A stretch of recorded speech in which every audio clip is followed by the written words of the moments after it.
Hello, I'm Robin and welcome to the Molten Modular DIY corner. It's a bit chilly, so I'm wearing a hat. Nothing to do with the fact I'm having a really bad hair day. Possibly. I'm grabbing what might be an hour or two in order to build something fascinating. We've got builders, we've got cockerels, we've got all sorts of things which may impinge upon our enjoyment, but we're just going to get stuck in and absorb the electrons, the solder fumes, and the absolute joy of building synthesizers. Today, I've got the Basilisk. Now, this appeared on a Molten Monthly of mine a couple of months ago, and I thought, gosh, that's rather good. It had this really interesting interface, a lot of stuff going on, some fabulous noises, and it was only available as a DIY kit, and somebody said, well, wouldn't it be interesting if you built one? I said, yes, that would be really nice. So, Wirehead Instruments, all the way over in Australia, said, well, we'll send you one, mate. So they did. Here it is. I'm going to throw it together. I've no idea how difficult it is to build. I haven't really opened the box yet. So this is going to be an attempt to get this done within the time. Let me check the time. Gosh, I reckon I've got an hour and a half tops. But let's give it a go, right? I'm looking forward to playing with this one. So I will endeavour just to get it done. So come on over. Let's get ourselves comfortable, so we can see what's going on from above and from the sides and the manual and everything we're looking at together. First of all, let's just go through what's in the box. Don't know what red means. Seems to be important because it's there, written in red. Okay, we've got a couple of bits of papery instructions, quick start guide. I think we're going to need that anytime soon.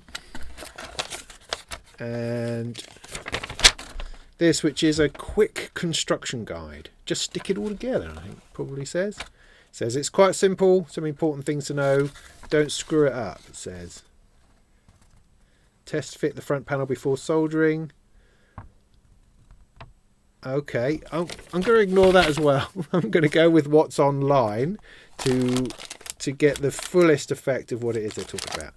Now that looks like some kind of microprocessor, a teensy or some such there. I got a bunch of switches and this rather interesting matrix jobby, which is what makes the front panel of the Basilisk so interesting. Got a nice big pack of components.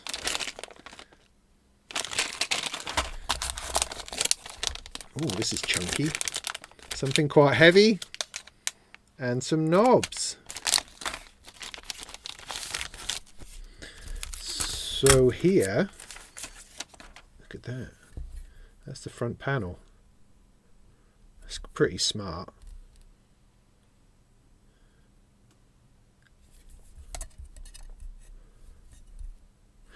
Interesting. This, ooh. That's probably a base or a back, because this is ultimately a standalone unit. It's not a URAC module, I don't think, at this stage. And that is the PCB. There's nothing on it, so we've got to build the whole thing, everybody. This isn't just putting on the jacks. This is putting on everything. That's pretty exciting. Haven't done that in ages. This is going to take longer than I think. But hey, that's pretty smart. So as far as labelling goes, it looks pretty good. Looks like I'm going to know where everything goes, assuming I know what everything is. Oh, I did see something on this piece of paper, which is bill of materials. That may come in handy. Don't mix these up. Right, good. Right, I'll keep that to one side. Let's have a further look and see what's in these bags. So this is the bag of trouble. They really do seal these things in. Right.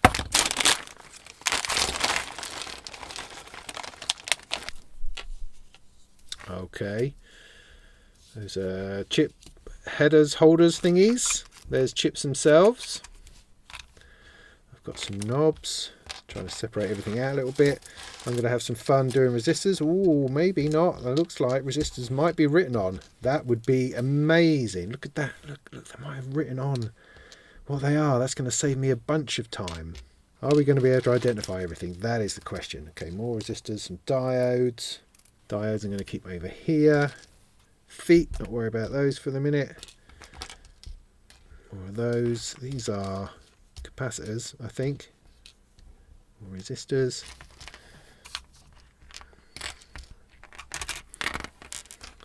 That's an impressive.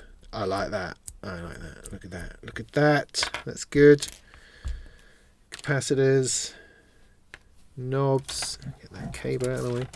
Come on. Come on. Get it sorted. Knobs, knobs, knobs. Knobs. More knobs. Sitting there just saying knobs. Knobs all the time. That's lovely. That, like that. Another one of those. Some headers and bits and pieces. Oops, that looks like something important. Right, yes, good. It's all just going swimmingly. A couple of patch sockets. A couple more. Power socket.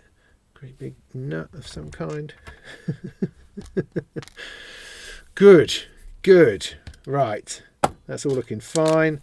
Those are knobs, don't need to open those till later. Those are a bunch of switches and the thing. I'll just pop the bag. This is the processor.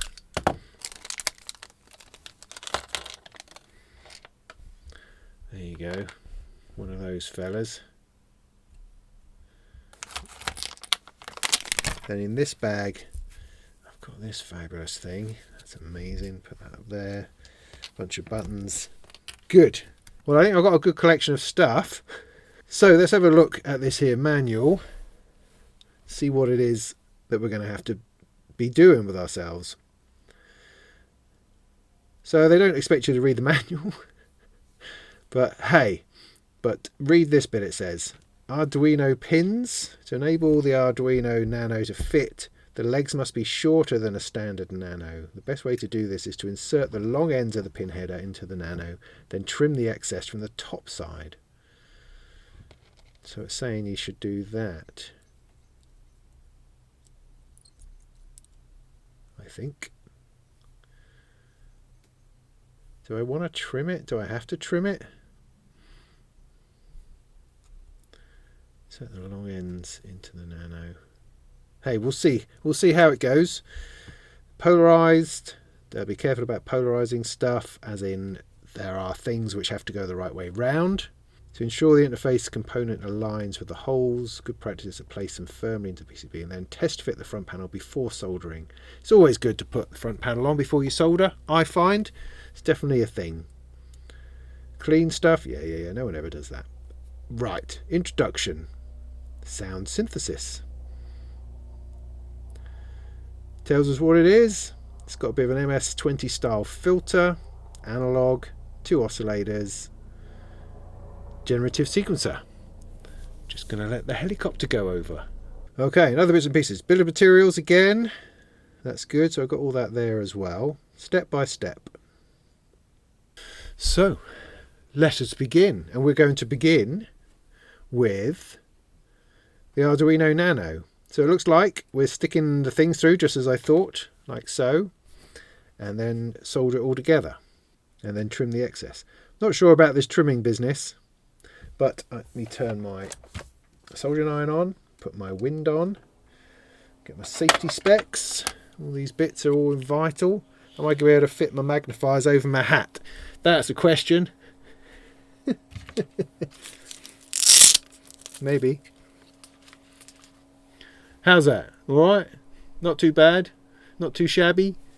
So what we're going to do, this is our Nano Arduino. So I'm going to put both of these in. They're going to go long legs through. They take a little bit of a push.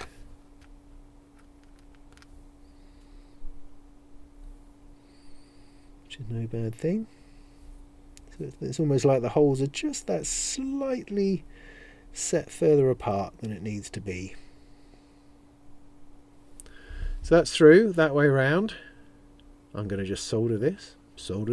That's a very happy soldery start to the build.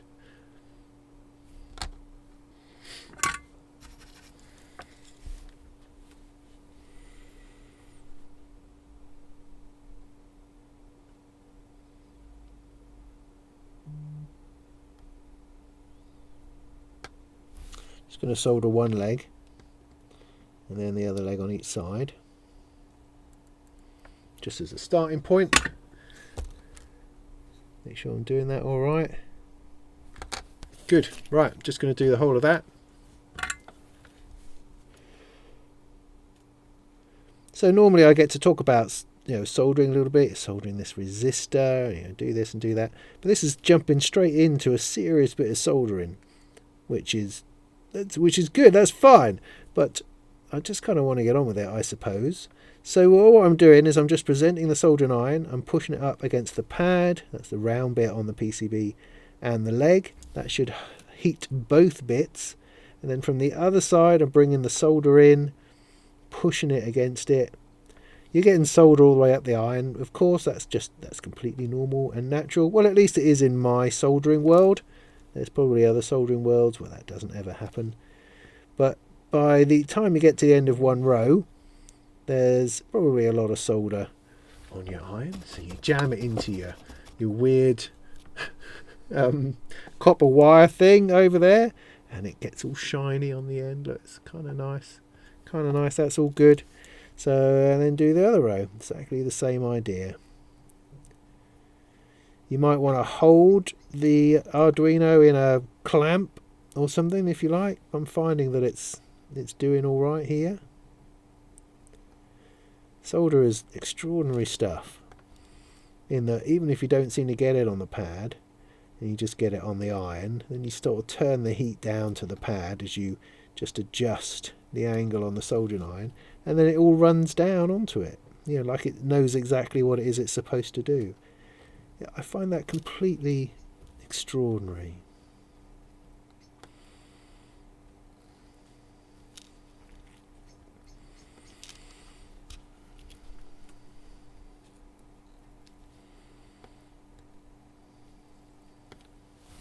There you go, done. Now they talk about cutting all those legs off. That sounds to me just like making mess for no reason. You have to be able to access that button. Oh no, I'm not going to cut those off just yet. I'm going to think about it. I mean, I'll see what happens when we put it together later. Maybe they need to come off, but I'm just going to kind of leave them as they are for now. Just because I'm contrary like that. That's just how I am. Right. So now we get on to something a bit more serious. Not that Arduinos are a joke. So we're going to be looking at our board here, and we're going to start putting things properly on the board. Now it says place all resistors, solder pins and trim. Oh. So do we know what all the resistors are? Yes we do. It's written on the board. So if you look at the board, the resistors are like this here. See that? 1, 2, 3, 4 there. A couple over here. Bing, bing, bing, bing. Bing, bing, bing. Now all the resistors are thoughtfully labelled for us, so we don't have to measure them. But you could measure them either by looking at the bands, at the colours, and working that out, or you could use a multimeter and test it that way. So I can pick those up. But these, for instance, are 200k, obviously because of the red, black, orangey sort of coloury thing. I don't know. So in the list it gives us, we've got 200k ones. It says R204, for instance, 200k, 3 of them. That's what we were looking at, these 3 here, 200k. Just giving this as an example, just checking to see what information they've given us. See, there's nothing on here that relates to that that relates to this number. So it's not as if this is written on the board and that tells us where to put these particular ones. So all we can go on the board is the actual value of the resistor.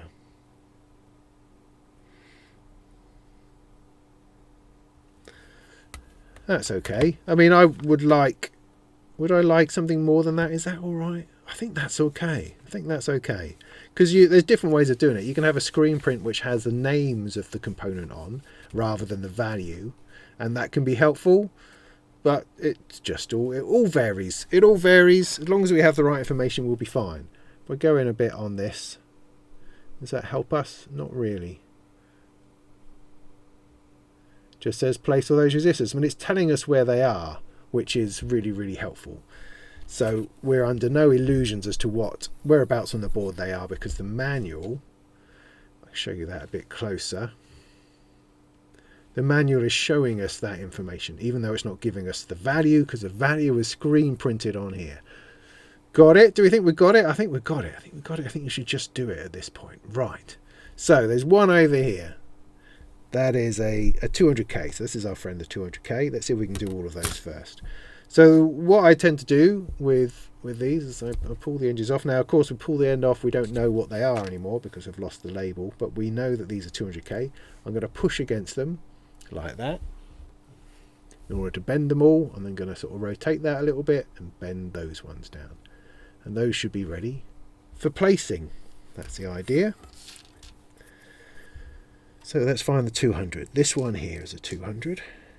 Just going to put it in. Now you can have them either way around, it doesn't matter. I tend to try, just for prettiness, have them all looking around the same way. But there we go. There's two 200s over here. This bit here.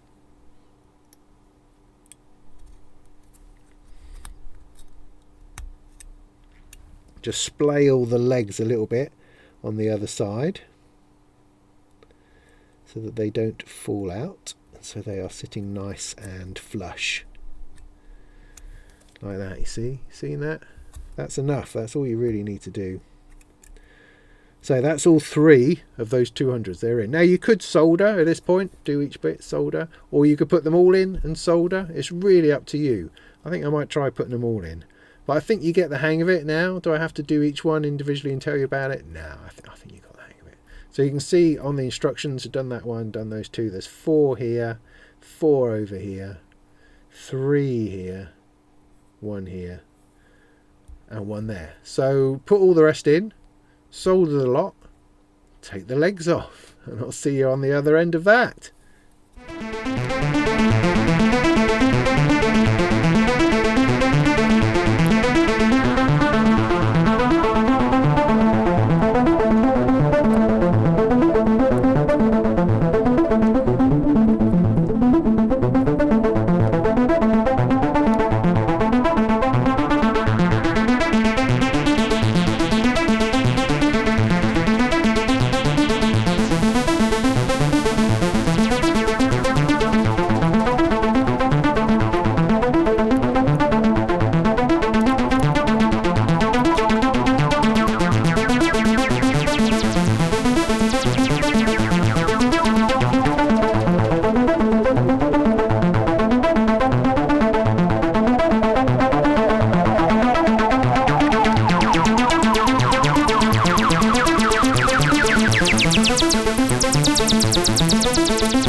Good. There we go. Easy peasy. So next we place the ceramic capacitors. Solder all pins and trim all legs. Be sure to place the 4.7 capacitor in the correct position. Ceramic capacitors. Now that's the question. Are these ceramic ones? I think so. These are the ones that don't matter. Now we've got, alright, we're going to need to look at these a little bit carefully. So we've got, as you can see on there, 104s. If we look at our list of bits, we should have 7 104s, 3 107s, 2 225s, 2 333s, and 1 472. Yeah. Don't mix these up, it says. Make sure you read the label. Right. Got it. So let's make sure we get these right. So we're talking about these sorts of things as well. These have got, those are 225s. That's a 104. Trying to keep them together. 104. 472 separate. 104. So that's my 7 104s. 7 104s, yeah. 3 107s. Haven't seen those yet. These 2 225s, 333s, and the 4 and 7. So looking for 107s. Now they could be these ones. So those must, so yeah, electrolytic means they're the ones that are polarized, so that's those 3. So don't worry about those ones for the moment. We're looking at the ceramic capacitors.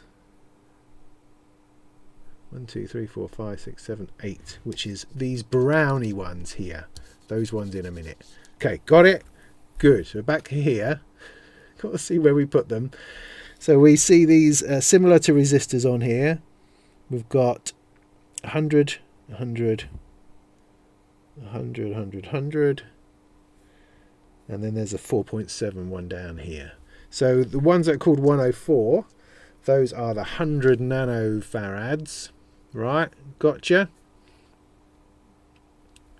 And so you'll see on the board where it says 100N. That's what we're looking at.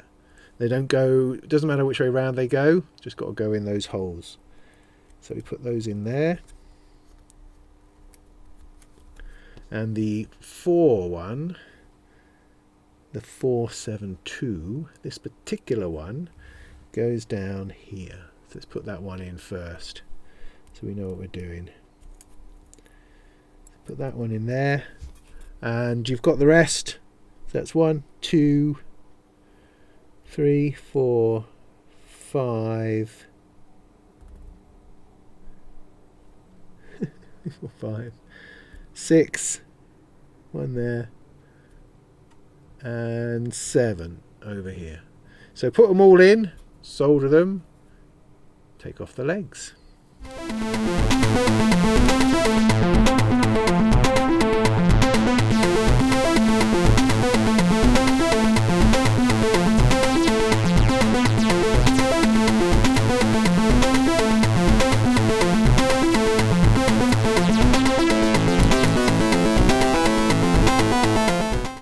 Lovely.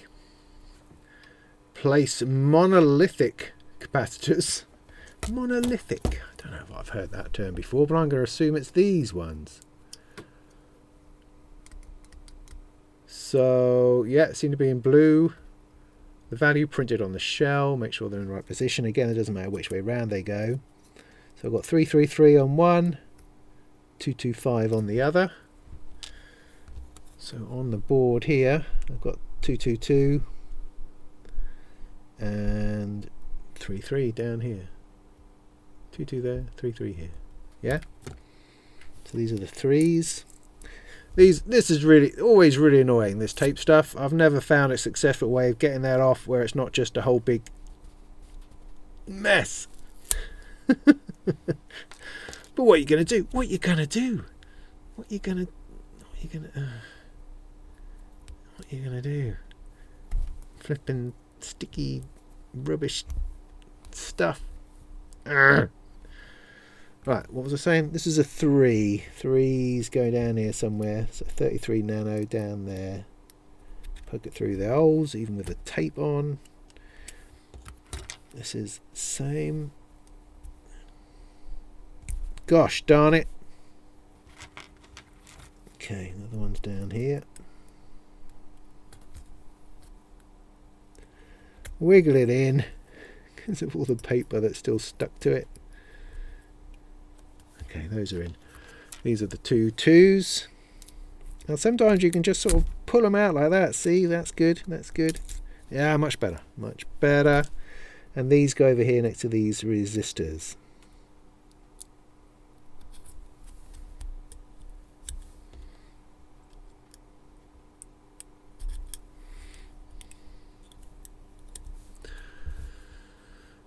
So here and here. Good. Solder.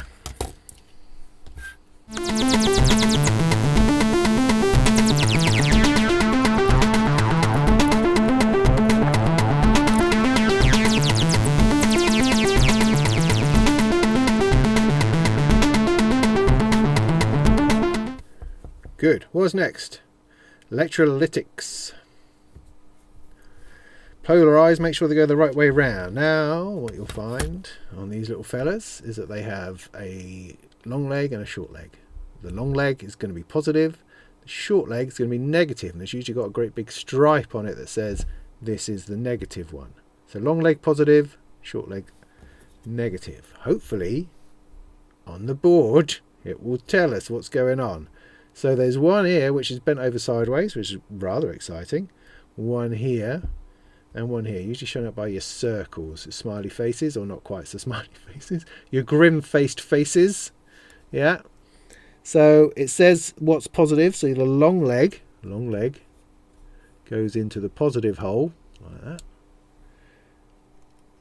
And the other one, evidently, is negative. So this wants to pull over and fold over. So it needs to have enough slack so that it goes over like that, and then splay the legs. This one here, positive there, long leg positive, goes in the same. These are all the same value, 100 microfarads or something. There's a positive, long leg positive, into there. Splay it out. Good, easy. Fold the capacitor legs before soldering. Okay, important to fit the LED matrix. The one on the top left must be flat mounted. Yeah, done that. Okay, good. Got all of that, a little bit of soldering to do.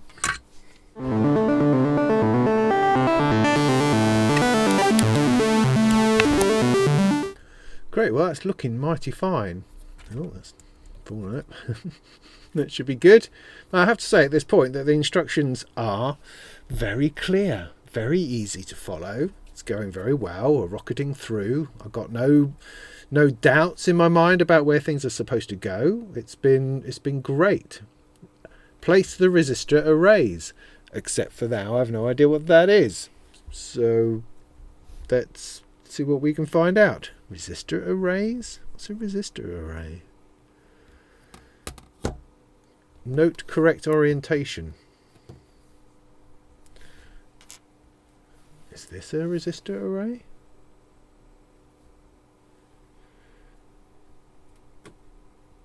A104J? Got another one here. This one, 47. All right, that could be 104 then. This is a 47. 9 pins. Look like 9 pins. I don't know. Is that 9? Yeah, 9 pins. Try and get this in focus. So I have those two things on the bill of materials. Resistor network arrays, a 105 and a 470. Now, these are the only ones. Those are just headers. There's nothing else it could be, really, is it? It's these things here. So the 104J must be the 100K, and the 47 must be the 470. Has to be. By the process of elimination and the fact that on the manual, I mean, perhaps I'm making a bit of a meal out of this. They're over here on the left hand side, these strips of black, and that's what these are. Surely. Okay, I've talked myself into it. Good. So make sure I get it the right way round. So this is the 104. This is the 100. Let's have a look what we've got. Right way around. So it says RM105, this says A104J, so it's not entirely exactly, convincing me, but I think it's the only thing it can be. So it says use resistors or array, not both. So it reckons it goes all the way along there.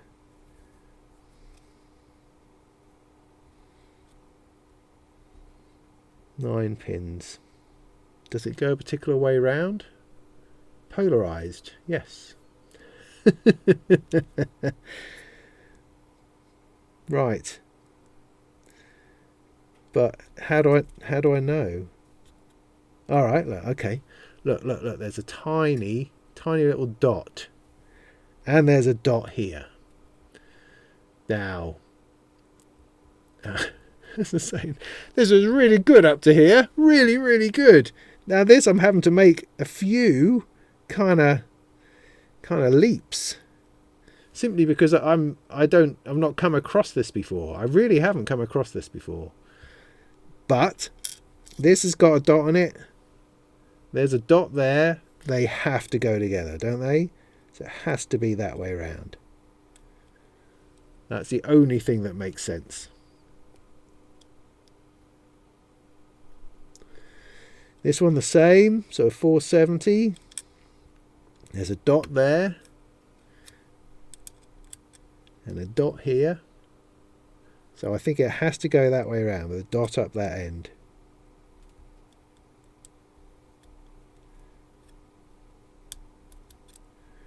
Can only be. Note correct orientation of these components with a dot at the top as indicated by the silk screen. The arrays have their value printed on the shell. Be sure to place them in the right place. I think that's the only way it can be. So the dot that's on your array has to be at the top. Yeah? That seems right. I mean, evidently we'll find out eventually. But that has to be right. Has to be right. So to solder these, you're going to need to sort of hold them down. You could tape them down potentially. And then turn them over and hope that you get it sort of down on the board before you let go. I completely failed on both of those. So okay, rethink, make sure I get them back in the right way around. 470 dots at that end like that. Just going to push that over.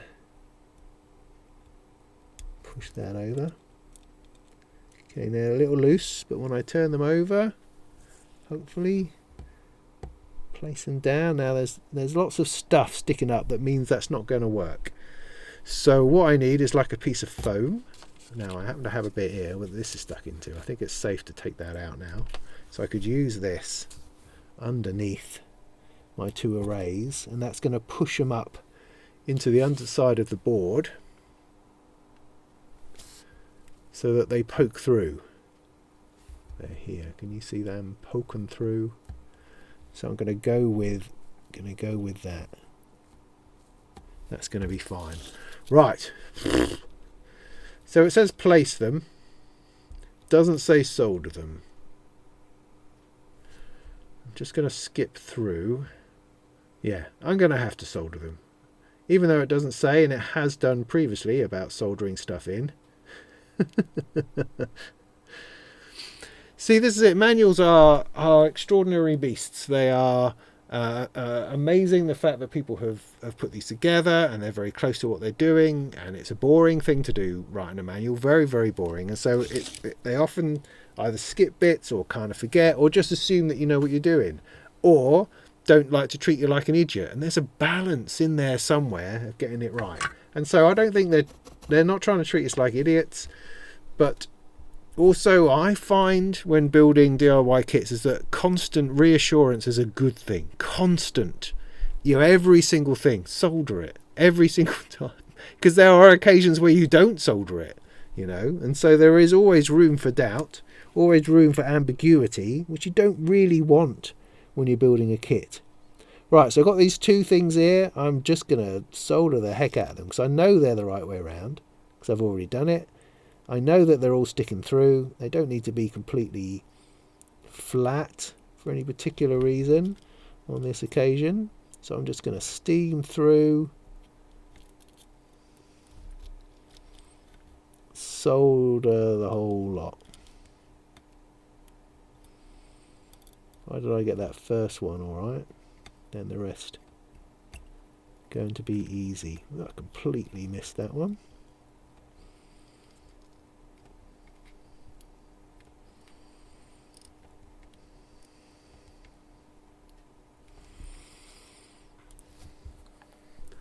They're in. Let's hope that that's what I was supposed to do.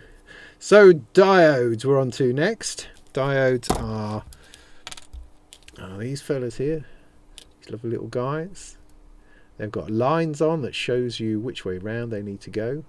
That is the stop doesn't go this way, it goes through this way. That's what a diode is all about.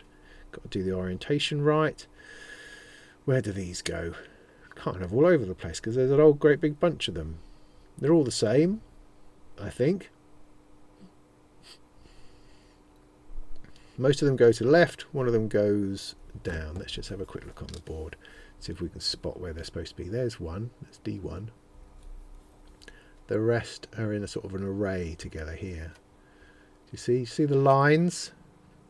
That's the right way around for them to go. So let me show you on this one, D1. So like I did with the resistors, I'm going to sort of hold them together, push them all over, take that off, and they sort of fold round, fold all that lot down there as well. And that tends to work well enough for folding them all at once. Yeah? So the first one in here, doing this nice and close. So I want the black line to match up with the white line, you know, the line on the silk screen. You see that? That's how I want that to go in. Like so.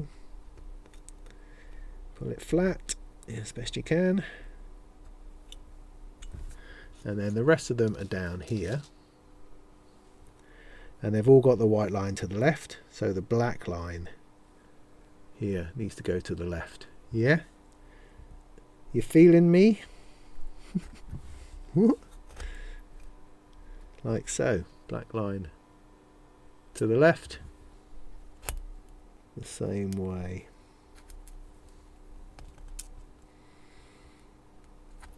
I'm one down. Oh, you see, I did that completely wrong. See, there's a nice big fat one here. I bet that's that one over here that I did earlier. Right, we're going to need to check our sheet again. So diodes. So there's 6 of the small ones, and there's one large one.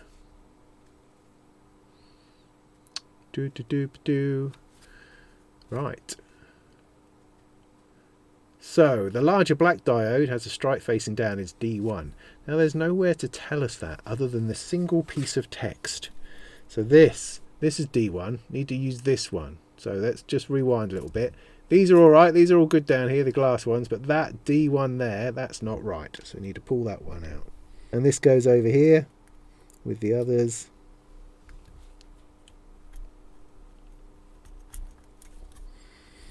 With its now all bent up legs. Super. So this is a nice big fat one. This is probably the power supply up there. That's what usually we use these sizable ones for.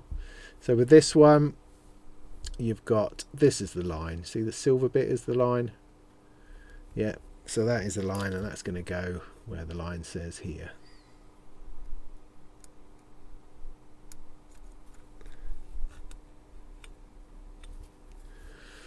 Like so. And those 6. Good. And I guess I'll solder them. Yes, I'm just gonna get stuck in, and I'm gonna solder them.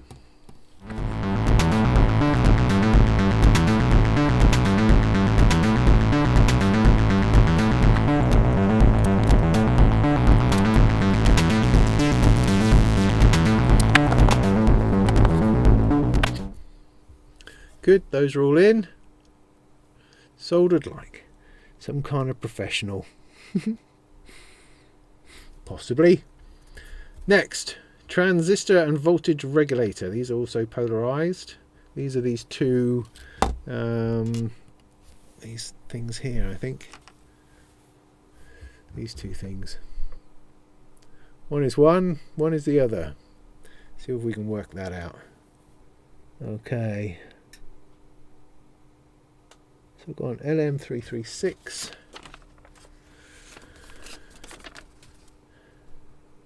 So an LM336 here is the voltage regulator, and the other one presumably is the transistor. So this says BC337, BC337, 337 on there. So I'm going to take that, put it in while I still know where it is. So you can see by the screen print which way round it's supposed to go. So you've got a flat bit on, just you've got to splay the legs a little bit. Just a little bit.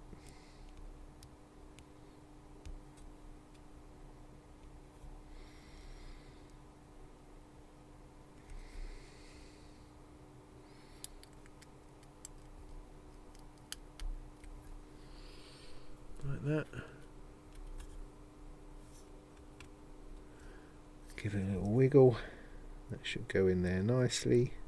And the other one, which is LN336. Oh, hang on. No.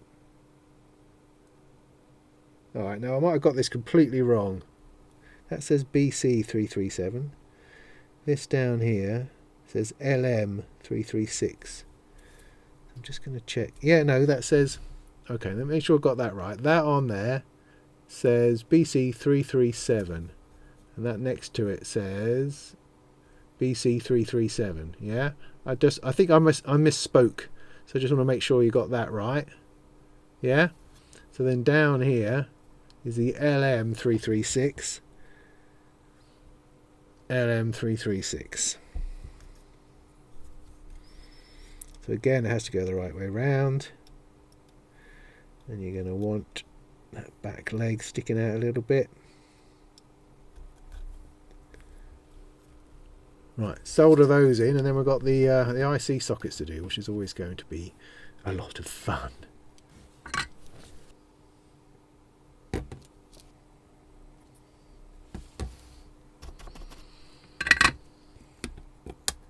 Right, looking good. So, IC sockets. This is always fun times. So, IC sockets are here. Got big ones, small ones, all sorts of ones. It says for each socket, hold it flat on the board while soldering pin 1. Check the socket is mounted flat against the PCB before continuing to solder the other ones. Not polarized, it's highly recommended you get them the right way around because they have a little notch which points towards the pin 1 type thing. And you're going to be putting in your ICs, and if this is the right way around, then you're going to get your IC the right way around. Yeah, got it? Got it? You mean, is that obvious? Yeah, possibly. Ooh. This... Oh. That one hasn't got a side on it. What's happened here? Something's broken off. That's not good, is it? I mean, that should be fine, assuming that it has enough pins on it. That's a little odd, though. Right. So let's have a look. See if we can put it on here. So this is this one, obviously. This is for the Arduino. Which way around does it need to be? For that, I have no idea. Now these square ones here, that tends to be pin 1. So this has got a notch at the top. I mean, obviously this is a major notch. But I'm going to go with it. That's the top one. Put that in there. Now, soldering these in is going to be difficult because of all of these higher components. So in my world of putting these things together, I would have put the ICs in first because they're kind of the lowest. So you do your resistors, you do your diodes, bits and pieces. You do it in high order, right? This is not in high order. So I've got my IC holders going in and they're much smaller than all the capacitors. So had I put this build guide together, wired instruments, wire-headed, wherever you are, wirehead, I would have done the ICs much sooner. But here we are, just following what you're telling me to do. It just means that, see, like when I turn it over, the likelihood is I'm gonna try to solder this and it's going to fall out. See, funnily enough, it isn't. But it normally would. See, it's all wonky. Whereas if I soldered these before, they could have been all nicely flat against the ground, and now I'm going to have to come up with some way of jimmying it about. Well, hey, what are you going to do? So what I would recommend at this point is I would hold it flat against the board, and with a nail or with a screwdriver or something, just push over that corner pin. Do the same over here. Push it over, and that's going to help keep that in place. Now, rather than doing them all at once, putting them all in and then turning the whole thing over with like something holding them all on, I'm just going to tag this one first to make sure that it's in, and then do the same with the rest, and then solder them all at once. Are you with me? So I'm going to make use again of this.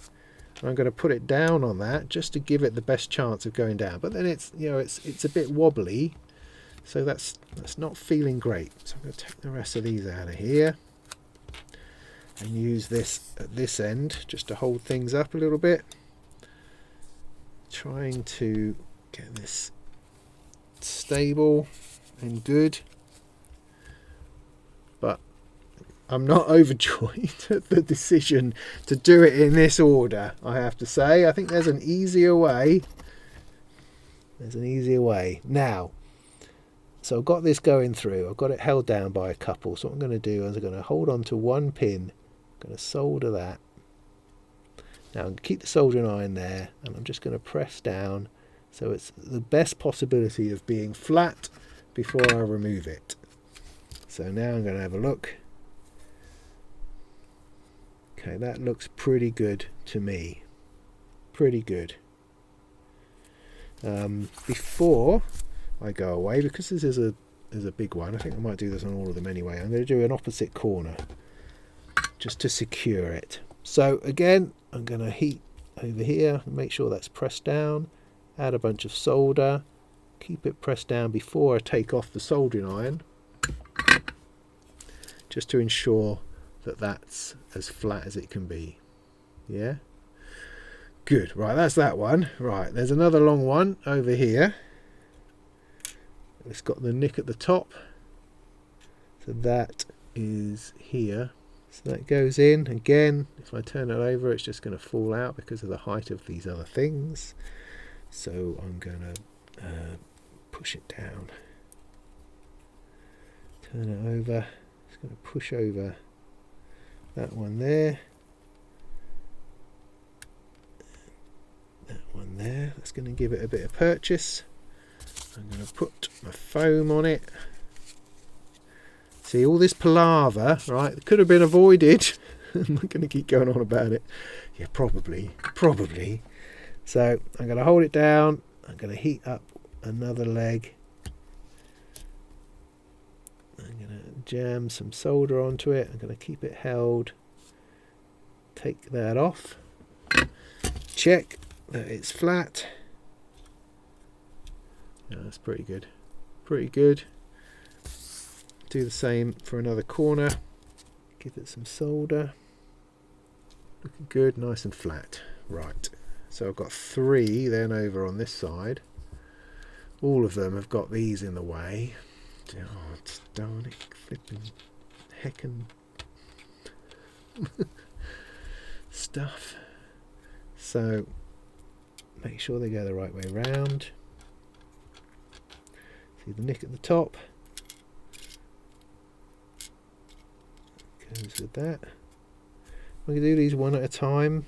I'm going to kind of have to, because I need to move. I'm not going to be able to move it out of the way all the time. But I could use this across it. That might work. Alright, I'm just going to go with that as I happen to have done it. I think that will work.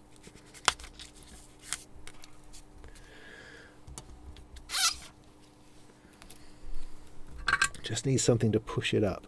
So I'm going to solder one leg.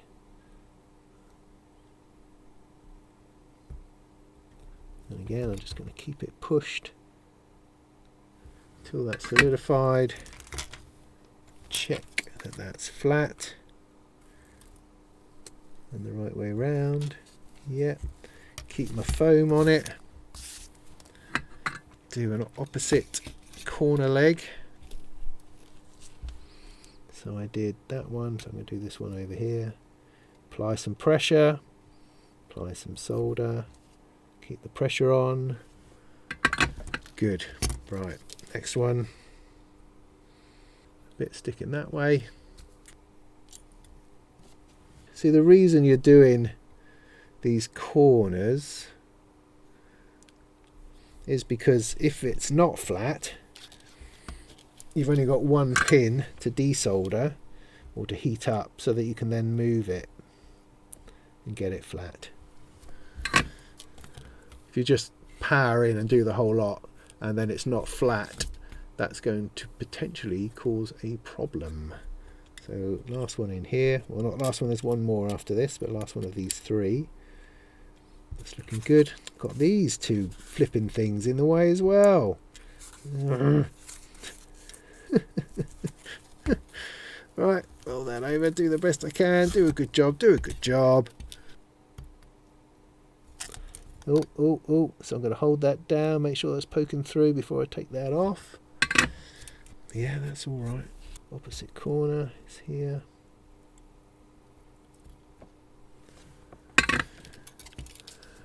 Good.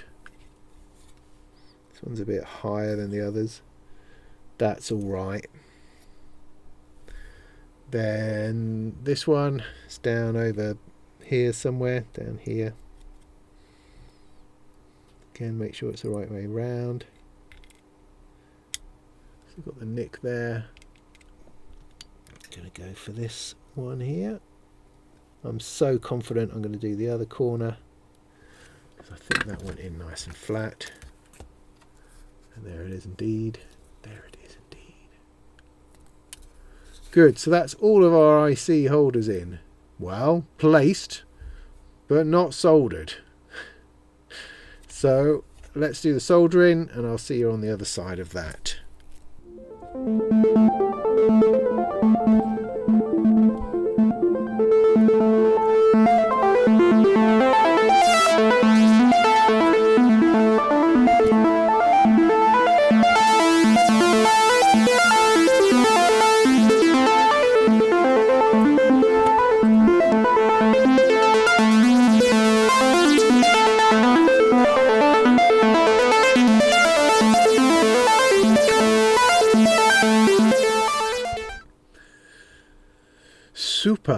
Super.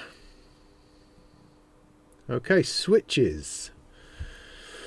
Important. Make sure the filter switch is aligned carefully. Panel hole is large enough for some misalignment, but the switch will function better if it's aligned well. For both switches, hold flat on the board whilst soldering pin 1. Check that the switch is mounted flat against PCBs before continuing to solder the other pins.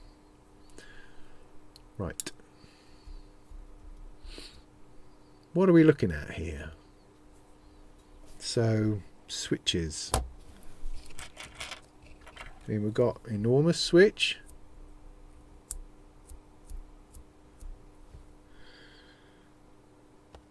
I suppose.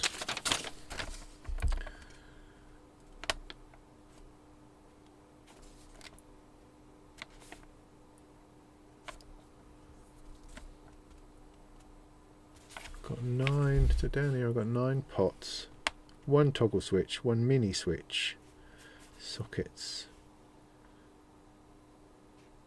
And, okay, let's see what we can find, eh? This is a switch.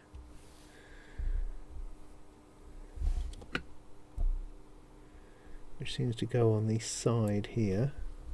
Seems to go there. That's definitely on the picture. Place the switches. Right, just going to go down a little bit.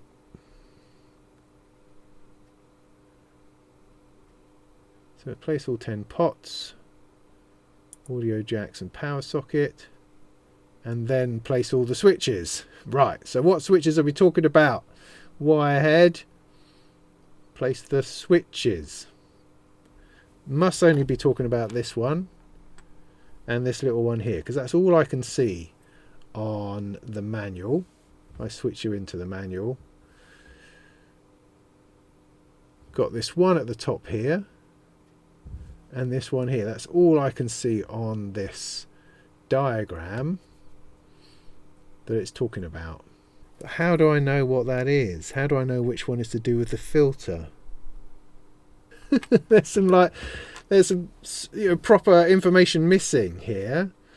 make sure the high pass filter, low pass filter switch is aligned carefully, because it has to go through the thing. Right, so if I bring this in, okay, so the big fat switch goes through here.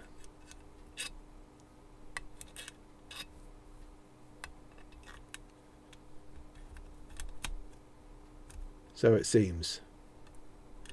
Well, there's loads of room. What's it talking about? It looks like it should have something on top of it. La-di-da. La-di-da-di-da. But that appears to be something. Okay, so that appears to be what that is. So this has got a whole bunch of connectors underneath. And this is going on here. So what the manual should probably say is big chunky switch. Now there's no way I'm going to turn this over and correctly solder it, I don't think. This seems to be slightly terrible. But it wants me to solder one leg to make sure that it's flat. So I need 3 hands.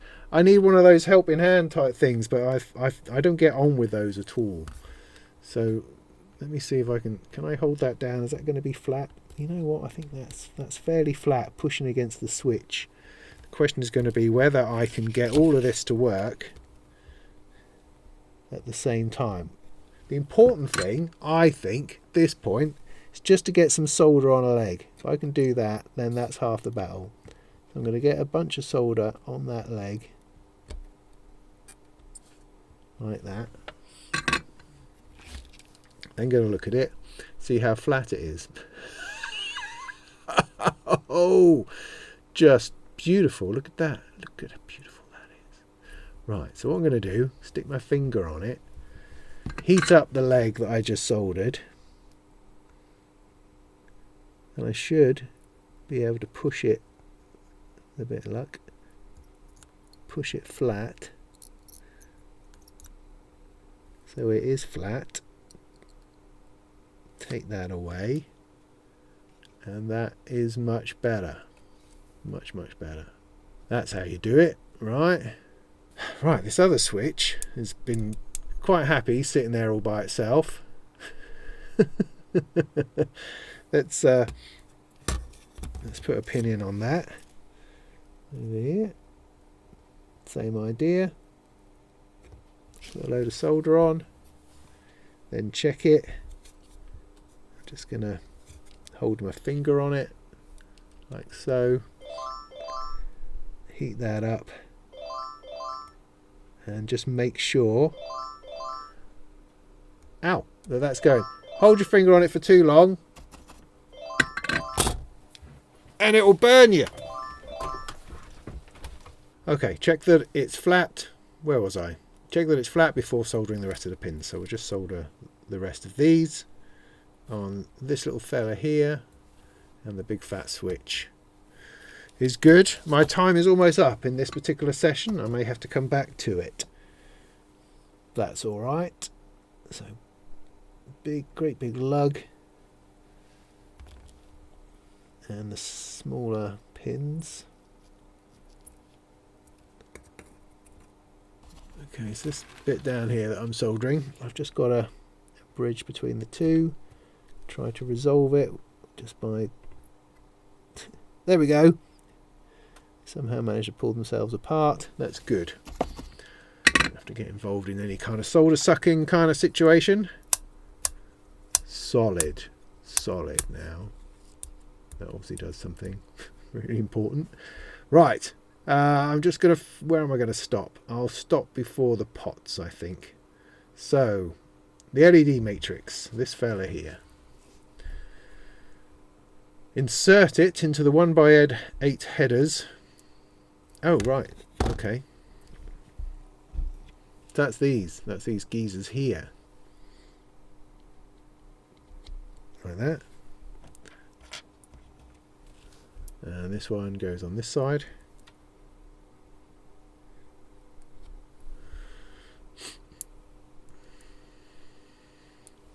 And then loosely place into the sockets on here. So does this have any orientation? Probably. Using the front panel to align. So insert the matrix into the 1x8, then loosely place into sockets on the PCB. I mean, there's no socket on the PCB. There's just these bits here.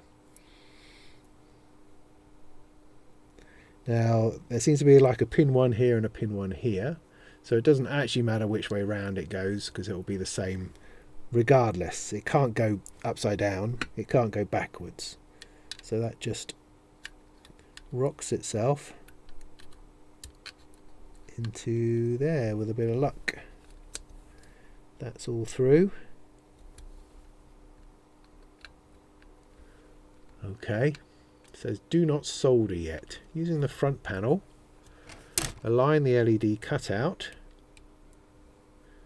Right, got to negotiate this switch over here with the front panel, like that. I think. Using the front panel, align the LED cutout with the LED matrix at the same time as align the potentiometer shafts with their corresponding holes. Right, so we're not doing this bit yet because we haven't put the pots in. What is it talking about? Good way to do this is to attach the spacers to the front panel, place the panel over the PCB, and then attach the main PCB to the panel using at least 2 screws to actually accurately do something or other. Right. Okay, my faith in the manual is fading slightly, because what was brilliantly done step by step has kind of gone a little bit awry. I think your man writing the manual has got a bit bored. So it's suggesting you might want to do a thing. I mean, do we or do we not? Tell me. And what are you talking about? I mean, I'm assuming that we're going to be using things like this as a spacer for the front panel, but we haven't talked about that yet. I mean, I guess that's probably going to go here, and it's probably a good idea to put them in. Yeah, but what? I mean, I've got those 2 screws. I've got a couple of screws, a big screw. Yeah, the order's gone a bit awry at the moment. So is this a good place for me to stop? I've got to go and cook the tea. So I don't know. I don't quite know. I mean, this has got like 4 corners. Do they have the big screws or the little screws? Do the little screws go in first and then the big screws go in underneath? We don't know these things. How do we know these things? We just don't know. So, because it says get to the pots down here. Okay, there's bits. There's more. Insert the LED matrix into the sockets. What are you talking about? No, we did that earlier. All right, so I think where the problem comes is this bit here. Insert the matrix into the headers and then place it on the PCB. Let's just not do that, okay? Because what you're trying to do is get those headers in the right place. And I understand that, but this is not the time to do that, I don't think. You need to do that later when you're trying to get that round the right way. Yeah. I mean, or you just put them in and assume they're flat. But you're going to need this. So I don't think that's right. So this thing here, okay, I'm going to leave that till I've got the pots in, and then this, and then do all that at the same time. So this is just going to be in the way because it's going to keep falling out. So what I'm saying is take this out, put that to one side, leave it like that, that's fine, put that to one side, and then jump over to the bit about the pots. And I will come back and do that tomorrow with a bit of luck. Because at the moment I've got to go off and do other things. So yeah, I'm liking the build. I'm enjoying this very, very much. But certainly there are some little bits of it's starting to get a little bit anxious at this point as you're trying to get it all together. You know, the basic soldering bit was easy and nice, other than the fact it being in the wrong order. Are you with me? In the wrong order. Do the lower things first. That would be really good. If you completely reorder your manual for me, if that's all right. That's what I say. So yeah, but other than that, I really like the step-by-step, the guide, the images on the manual showing you where the bits are and where they go. That was top-notch. Very good. Very good. But we're getting there now.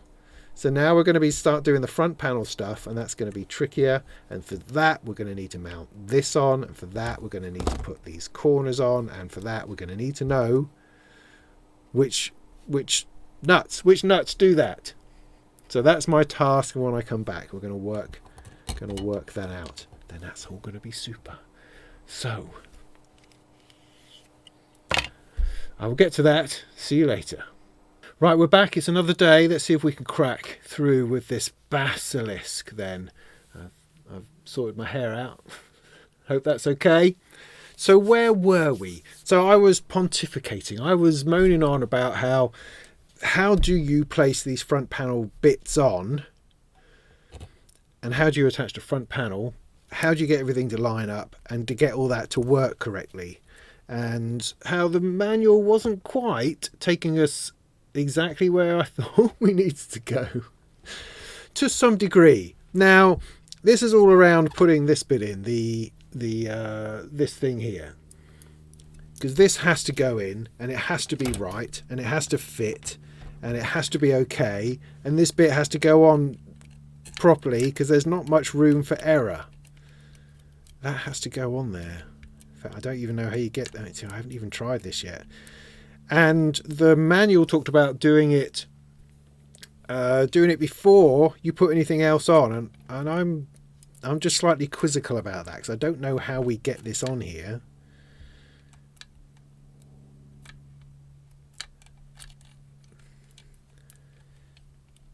Without doing it a bit more for real with everything else as well. I don't know. I really don't know. So we're going to try to work this out, trying to reason it through, try to get to a point where we know what's going on. And my feeling on this at this point is that we need to put the knobs on, we need to get the bits on here, we need to get the spacers on here so that I can fit it together properly, so I can make sure that everything sits right before I solder it together. That's my feeling. And the manual sort of takes us there. I mean, you can do it in any way you wish. You'll work it out. You'll work it out in the process of what you're doing. So this is me trying to work this out because I feel that I need to make sure I'm doing it as well as I can. Oh, I don't know, something like that. It's drama. That's what it is. Let's see if we can find where we were. In this otherwise excellent manual, I have to say, the build guide has been excellent up to this point. And this is what I'm trying to get my head through now. So let's just have another quick look together. So this talks about inserting the matrix. We've got our matrix here and inserting that into the right place. Put it loosely and don't solder. Then it says use the front panel to align it. I think what I'm going to do, there's a little bit of film on this. I'm going to take that off because that might actually be getting in the way. So putting those on was fine. That seemed to be no problem. Doesn't seem to matter which way round this is going to go. There is a little nodule on that. I don't know. Oh goodness. Anyway, so I might put it in upside down. That's totally possible at this point. But I'm not soldering. The point is we're not soldering the matrix in. We're soldering the headers that it plugs into. That's the point.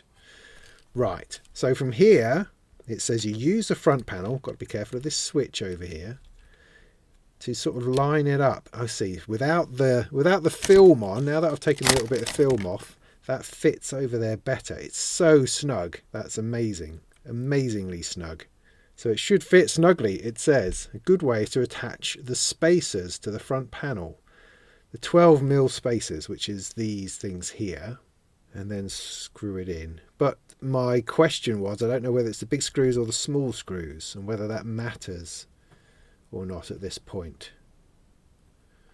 Are they the same whichever way I look around them? They're not particularly. So this is a good fit, but because this is not secure on here, I'm not 100% convinced that this is, exactly right. Is it a little bit here, a little bit there? So it's suggesting putting the spacers on. So let's do that. Now I'm going to make an executive decision here that I'm going to use the smaller screws because it's only got to go through this thickness. So I'm going to take these, I'm going to put them the way around that gives me the larger hole, seemingly. Is that right? I don't know if that's right. And I'm just going to screw them on, and I'm going to see if that helps. See if that helps. So I'm doing that. Are you with me? Just going to screw that on there. Do that for every corner. I'm not actually noticing which way around I put the spacers on now. I think they're just going one way either way. It's going to be the same.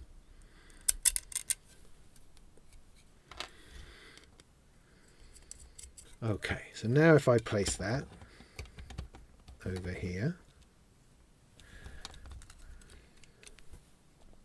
Okay, so it's now got a little bit of support.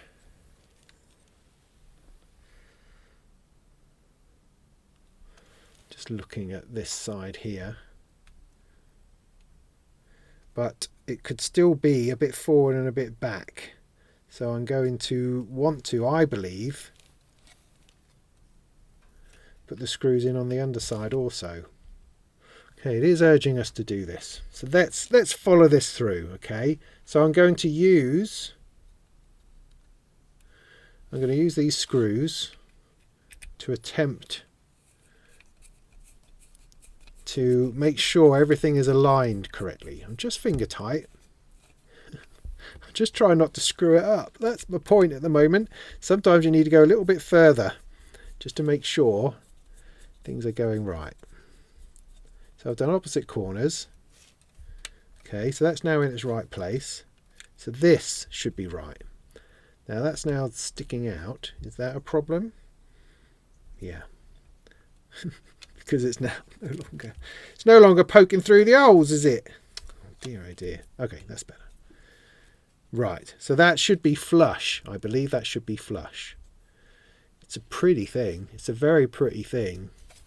So now I've got my bits poking through. So it suggests, this is good. This is feeling good, feeling better, feeling good. It suggests that I should solder a couple of legs and then check it. You know, all the usual sorts of things. I'm actually going to put all the screws in so that it goes down level. Now that doesn't make any sense because I'm going to be this way up. So that makes no difference. Problem is always going to be this switch. This is going to prevent us from putting this flat down on a surface. So we're back to the whole, you know, putting a piece of foam on, trying to get that to work. But that's okay. Right, let's turn it over. Enough with this talk. We've got to actually do some action. So I'm hoping that that's pushing that up well enough. Just going to heat up this one here. Give it some solder. I'm going to apply some pressure to make sure that's as flat as possible. Do the same to this one over here. Okay. So let's look at that. That's pretty special.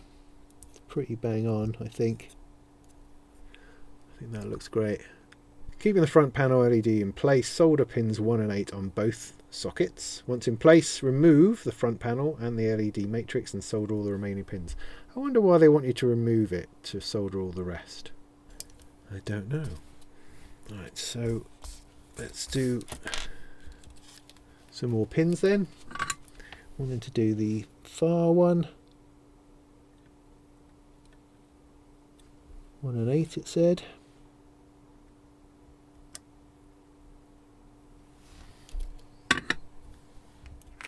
At this point I want you to take, I'm just going to follow the instructions. I kind of feel I can just solder all of those. I did have an Allen key left over from something else, because these are these and it's too small. I don't have anything which is going to fit these bleeding screws. Gosh darn it. And I've done them up slightly too tight. Or have I? I'm going to have to take this off anyway.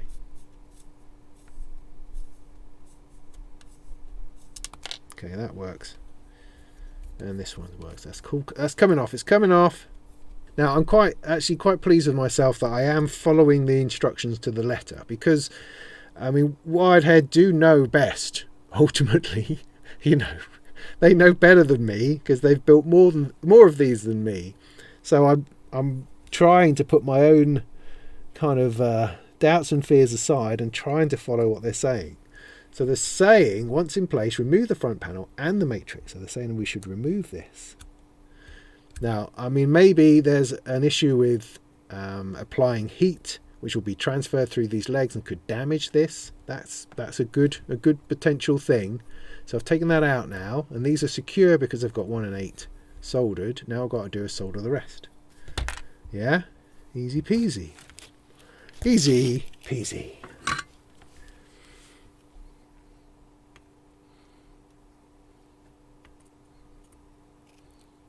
I bet you didn't realise that soldering was so dramatic. That you have to make crazy decisions that you don't know anything about, and you're flying by the seat of your pants, and there's this added level of danger, risk to the whole thing. It's kind of what makes it exciting. Because it is a puzzle. You're kind of solving a puzzle. It has those elements as well. You know, you're going through something, you're trying to work something out, you're trying to follow instructions, but you're also trying to interpret at the same time. Right, that's done. Good. So now I'm going to place all 10 potentiometers. So that's the knobs. That's these things, right? All 10. Are they all the same? Push the components firmly against the board. Make sure they're flat. And then using the front panel, align them. Once in place, remove the front panel and then solder one pin, then remove the panel. You might want to leave the side lugs unsoldered until after fully fitting the panel and testing that they all rotate smoothly. Interesting. Okay. So we can see where they go. 1, 2 there, 1, 2 there, 2 there, 2 there, 2 there. Quite plainly, they evidently seem to be all the same. I can check on our list here. 10, 10K, 25mm. Yeah, they're all the same. So you've got 3 pins and you've got 2 pins. So put the 3 pins in first, and then the support lugs go in, and they should go in pretty smartly. Pretty satisfyingly. Unless, of course, you've got a bent pin on something, in which case you'll have to, or you bend it yourself, like I'm about to. You have to sort that out. So put the 3 pins in first, and then I'm going to try not to push too hard. Like so.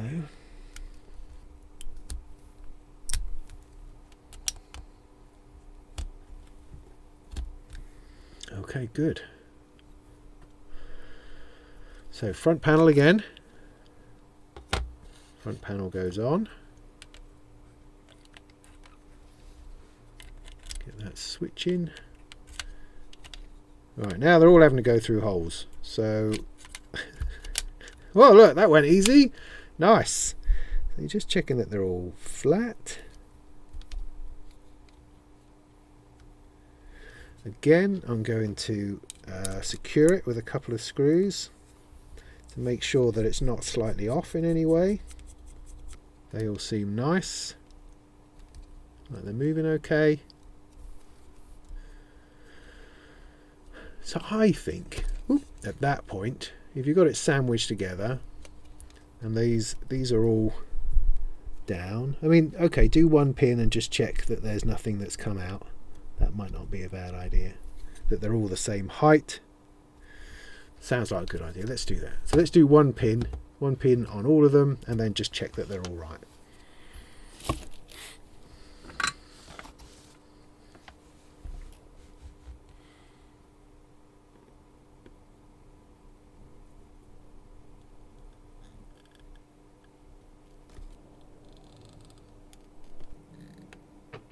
Okay, so we're just going to check that they all look okay. I think they're all good. I'm just going to solder the rest. I'm going to leave the front panel on just so that it There for no reason. I'm taking it off in a minute, just leaving it on for neatness. Just going to do all of it. I'm also going to do the lugs. I mean, it suggests leaving the big lugs, but I think they're good. I don't see any reason why I'm going to be moving them anytime soon, so sod it. I am doing the big lugs as well.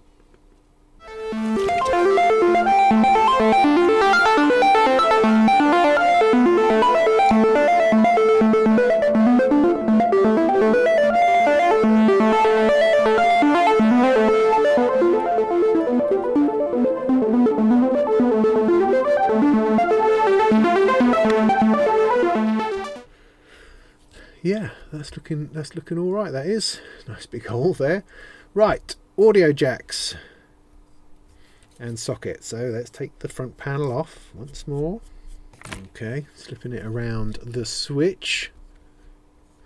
So place 4 audio jacks. 1, 2, 3, 4 of those, and the DC power socket, which is this little fella here.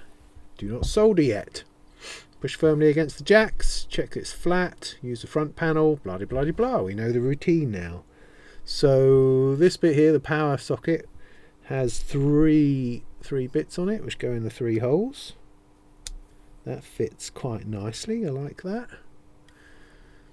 Now the jacks, these are slightly different to what I'm used to. I'm used to thonky conk ones, which are have got like a leg that pings out that you push against to put it in. So these are slightly different. So where do these go? Oh, all the way along here, just along this row here. It's interesting. They have a particular way they go. Alright. And they go in like that. Those look like they can wobble all over the place. Right, okay, so we've got those 4 in. Let's put this back on. Getting a sense at the moment that I could do more than one thing at a time, but I'm just going to go through this. I mean, I could have the switches, etc., or I could have done all of it and then try to wobble the front panel on, but that can be troublesome. So I'm following it at the moment. All right, they fit nicely. They fit nicely, yeah, I'm with that. With that. Power thing on the other hand just sits there. Are those being pushed down? Pushed down enough, I think. Yeah, alright, alright. So back in with my corner. Make sure that it's orientated right. So for soldering, I've got this bank along here. I've got this. I think I'm going to do the power first to give it the least amount of opportunity to pop out.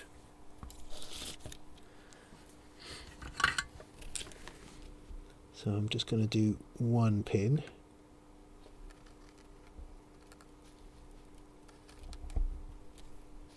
Like that. And then I guess let's do the middle one on all of these.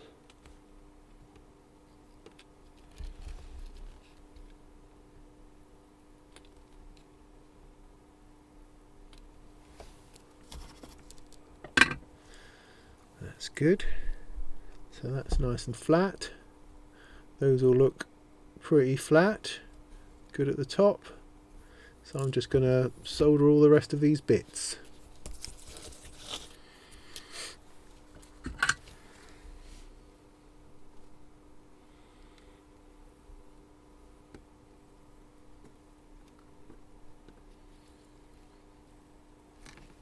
Good. Next we're on to the switches, which are super polarized. So I've got 1, 2, 3, 4, 5, 6 of these. They appear to be all the same. 1 toggle switch, 1 mini switch, jacks, power socket, 4 jacks. Did those. The switch is not on here. Switches are not on here. Alright, well, let's have a look. So this is the switch. So we've got sort of red on one side. On their picture they've got blue in their manual, but it says they have a polarity. Check to make sure the small guiding pin on the underside of the switch is aligned to the guide hole. So underneath you've got a couple of little sticky out bits on one side, and that's on the opposite. No, it's not. It's on a different side to where it's red. The red's there. The little sticky out bits are on this side, and there's a little tab on the other side. In fact, if you look at it that way around, this little tab has got a sticky out bit. That is going to be the guiding nodule, I would say. That's the guiding nodule. That goes towards the top of the PCB, I think. If you have a different colour. If you have multiple colours in your kit, use one colour for the function buttons, bottom left, and the other colour for the remaining switches. Well, let's have a look.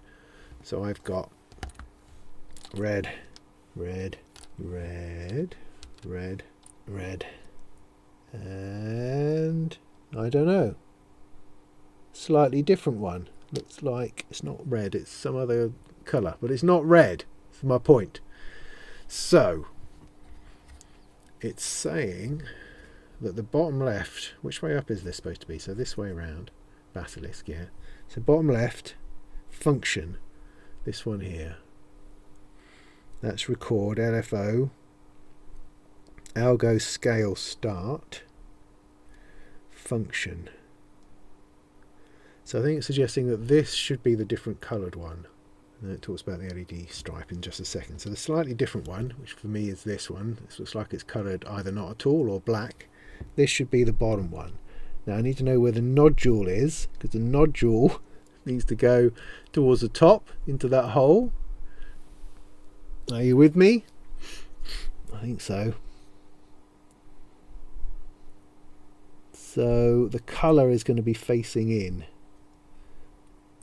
Let's see if that works.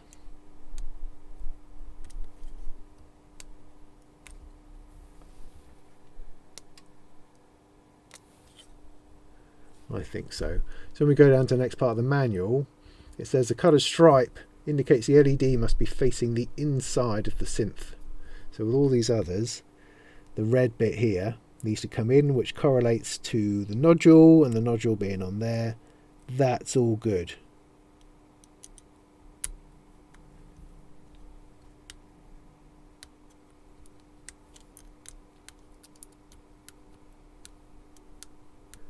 Front panel. So it's getting more and more complicated at the front end, trying to get this on here. I'll get me a little switch through, and then these switches through. Now they're not necessarily going to line up.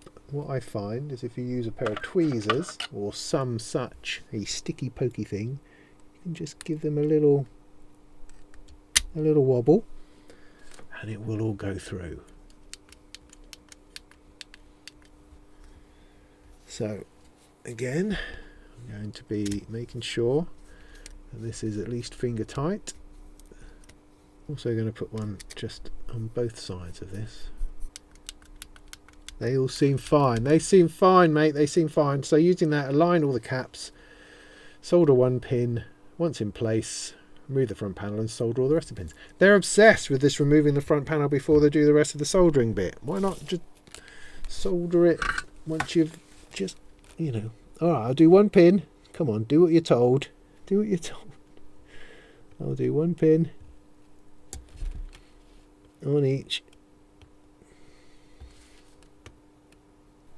Like that. Make sure they're all still good. And then do the bleeding rest. That's what I say.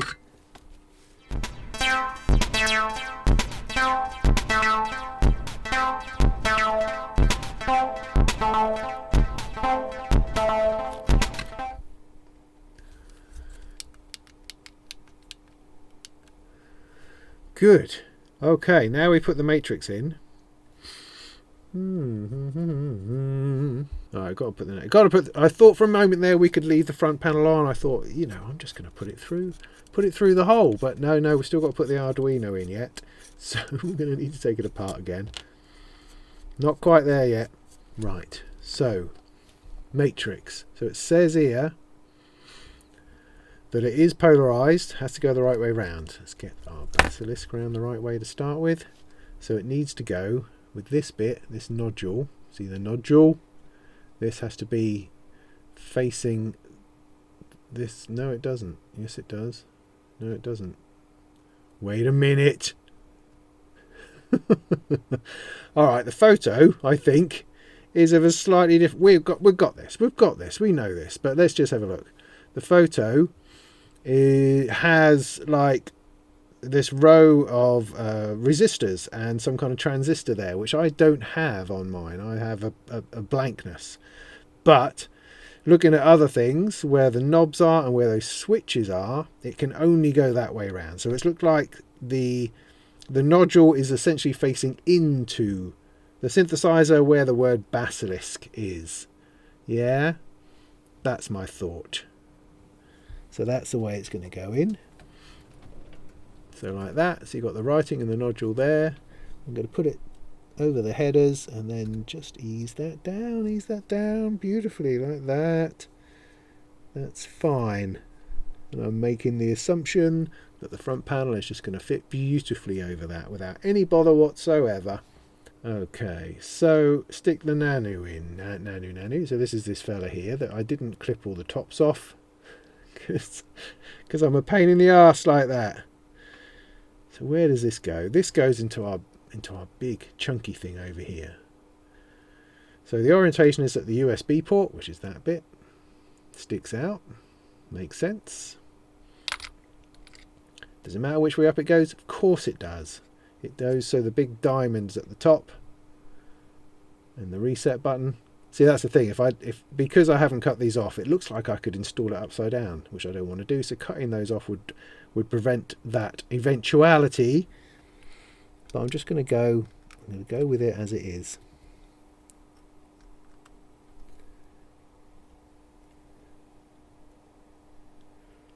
So my slightly broken thing here is right. I've got enough pins for it.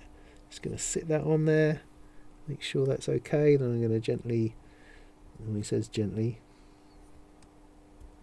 see if I can rock that in. No. This will be a firm fit. So place one side into the socket and then use both thumbs to apply pressure and snap it into the socket. Shit. Snap it into the socket? That's not the right word. So at this point, I'm wishing I cut all these off because it's going to be a little bit spiky in the thumb. But hey, let's give it a go. Let's give it a go. Oh, I don't like it. Okay, I've got one side down, which is slightly worrying. I don't like it.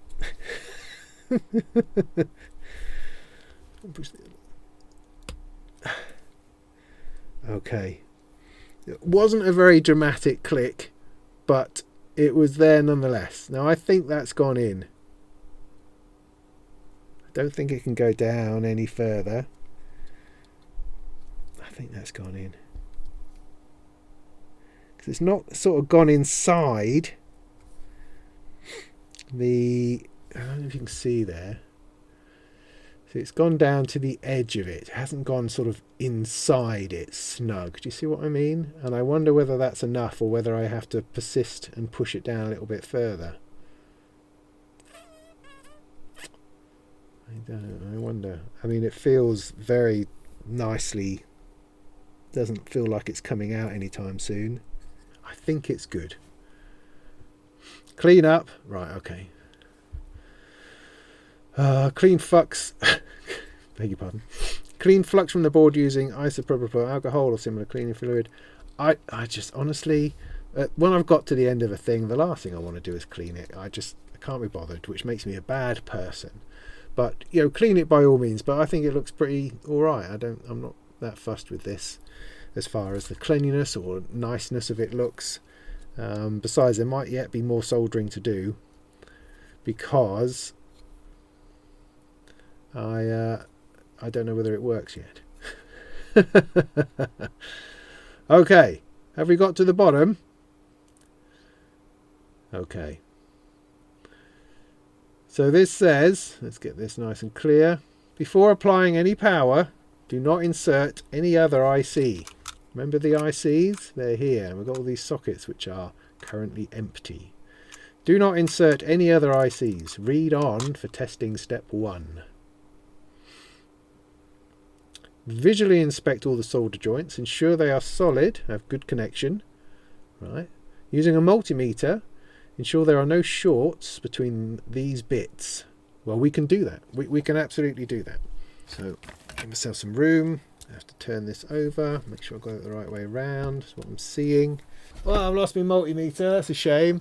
Okay, so what we're looking to do is on our multimeter is put it onto beep mode, which is here. So you just have to press function 4, but it's on continuity mode. That's what they think they're calling it. I need to take a couple of probes. So the idea being that if it meets up with something that's connected, it'll beep. So it's saying that using a multimeter, ensure that there are no shorts between any power supply test points. Ground, switch power, DC in, 5 volts, 2.5. Okay, so let's see if we can find out where they are. So the first one is power supply voltage.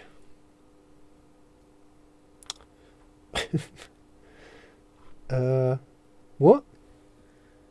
Power supply voltage. Alright, sorry, I thought it might be written on the board. It's not written on the board, it just seems to be there. And next to... This is difficult. Have I got this? This is not right, is it? Because they're looking at it from the front side, and I'm looking at it from underneath. So, if I do it from this way up, can I make that work? Okay, DC in. Yes. Alright, DC in. Hang on. Switch power. Is that what they're talking about? Okay, right. So have it the right way up. Alright, we're getting it. So the first bit is here. So you go for switch power. Plug that in there.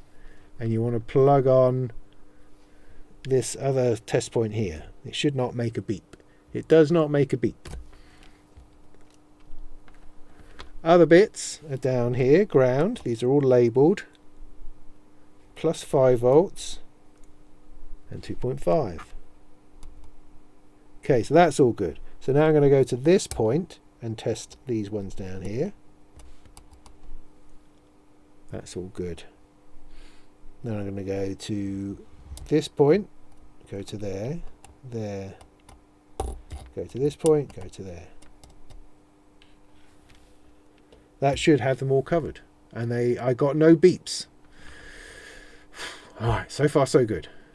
Basilisk uses a 5 volt regulator to generate 5 volts. Ensure the Arduino is correctly inserted in the socket, then insert a USB cable into the socket. Okay, micro USB cable. It's inserted as far as I know. As far as I know. Plug that in there. Like so. And then all switch LEDs should light up. Oh, let's have a look. I'll turn this on over here. Oh yes. Look at that. Look at that. Looking good. See, now I understand why they had a red label, because they light up red. How about that? Fancy. So test the 5 volt points against ground and confirm that it's showing about 5 volts. Okay, right. So okay. Let's get this round the right way. So I'm testing voltage, DC voltage, I suppose. 5 volts where? Between 5 volts and ground. 5 volts, so ground, 5 volts. 4.65. Is that good enough? Is that good enough? Confirm that it's showing about plus 5. Alright, that's about plus 5, although it says minus. If I swap my cables, that's good. That's positive. Get that the right way. Test the 2.5. So ground, 2.5. Yeah, 2.5. Good. We're cooking on gas. So these points are down here at the bottom. Yeah. Disconnect the USB cable. Connect the DC power jack. I don't have a power supply.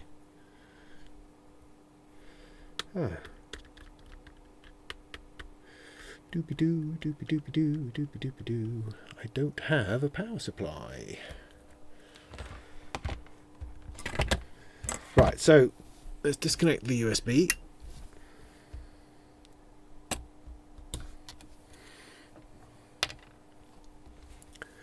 So what do I need? 9 to 12 volt DC, positive tip. Right, okay, let's see what I've got. Knocking around. I kind of thought it was going to be USB powered, but it's not, evidently. Now this is for little Erica synths thing. This is 9 volts. I mean, it might work. Should we go? Is this DC? Yeah. All right. Does it fit physically? Yeah. Right. All right. I'm going to try it out with this. This is what that says on here. I'm going to need to just sort this out a little bit better. Okay. Plug that in. No. Now I don't know that it's the right way round, the tip, etc. Turn the power switch on. Right, yeah, okay. Power switch. Okay. All the LEDs should light up. The display will be blank, yeah, until you place the max IC, alright. Test the DC in, test point against ground, confirm it's 6 to 12 volts. Power supply voltage, okay. Let's bring this back in. Against ground.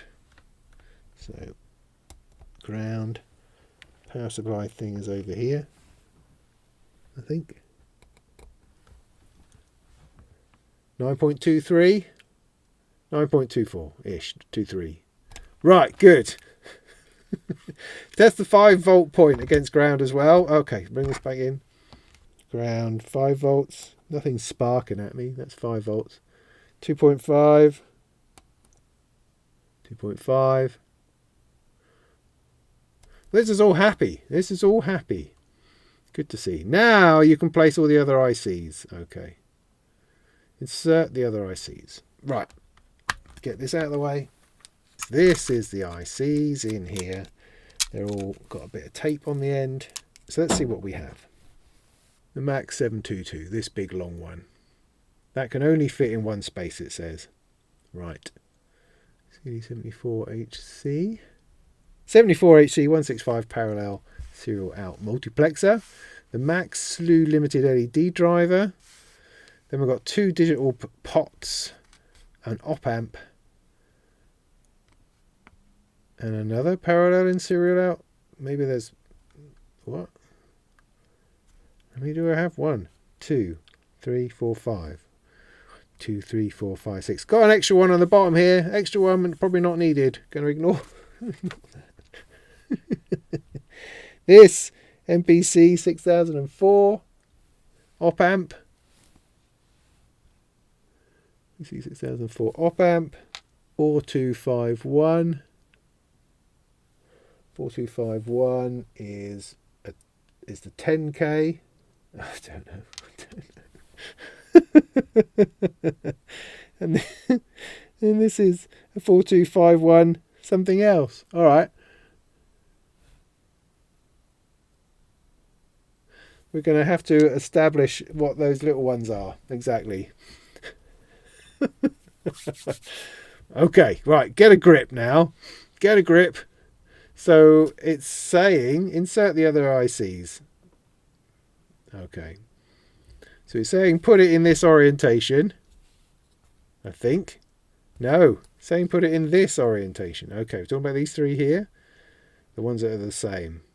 Okay. Well, let's follow this bit first. So this is the no, okay. Right, the big one. Let's get rid of the big one first. The big one. Big one goes into the big slot next to the matrix. Yeah? It can only go one way round. You see there's the nick at the side, at that end. That's going to match up with the nick on here. That's why we did this the right way round to start with. You should be able to see the screen print still. And that's where the nick is. That's the way it needs to go, that way round. Got that? Now you can just drop it in there and it should more or less fit.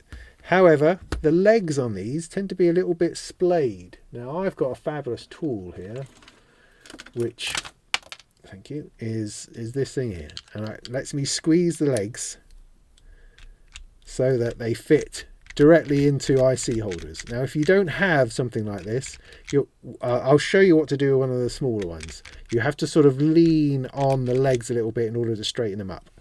It's not perfectly kosher, but it'll do. It'll do. So this, I'm just going to drop it in here as best I can. So it sits on top. The notch is at this end, going this way around. That's not fitting. I need to give it a little bit more. Still a little bit too wide, even though I've gone through my little thing here. I'm going to give it another go. Give it another go. Make sure, push it nice and hard. Okay, let's try that again.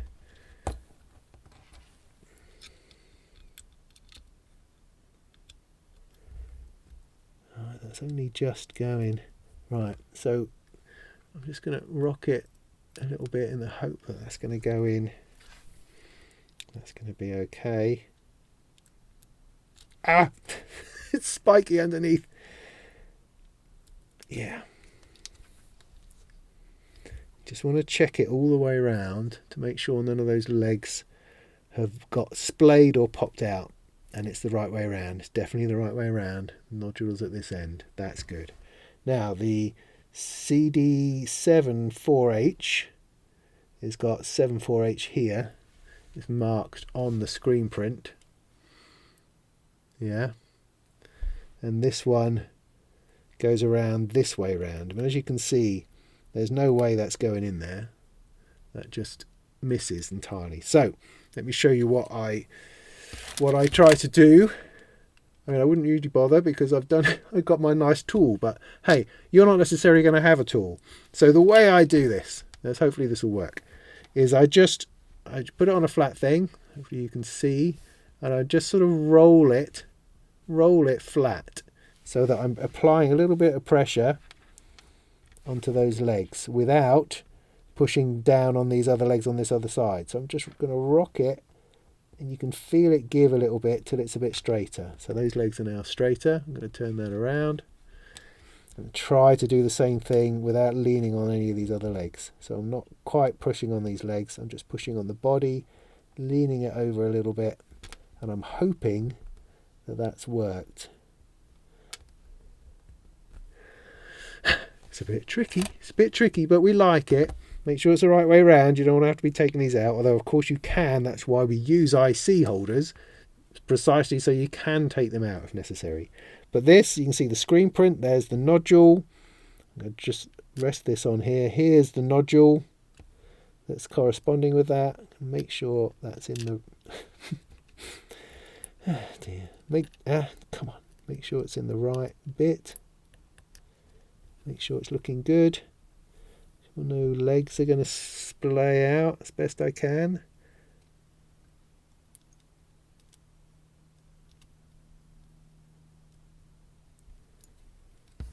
Yeah, I don't think that's quite good enough.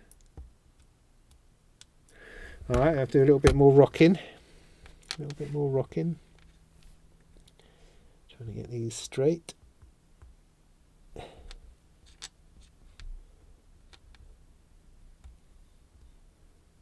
Oh, see, that feels like I went too far. All right. Let's see how we go. See, I'm going to resort to my tool in a minute. All right, that feels much better. All right, I'm just going to give it some pressure. Try to push it down equally. And that should go in. It should just go in. Yeah. I think that's gone in all right. Right way round. Yeah, right way round. Yes. Okay, good. So now we're down to these three at this end, which are the same size, and so therefore you've got to make sure you get them in the right place. So the one on this left, I think, yeah, got this in the same orientation as what's on screen, what's on the manual. Are these labelled? Yes, they are. 104, 103, 6004. So here I've got the 6004. So I'm going to do my squeeze thing. Squeezy, squeezy, squeezy. Now this one, you can see that the notch is here at this end, also next to this little dot, which can also be helpful. Now it's going to go this way round in this orientation because the nodule is here. See that? Yeah, next to this capacitor. So let's drop that in.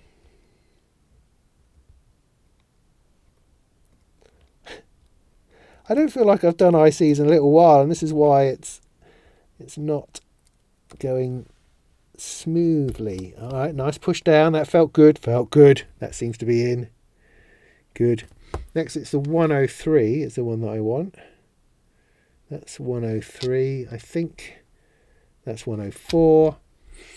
So this is the 103.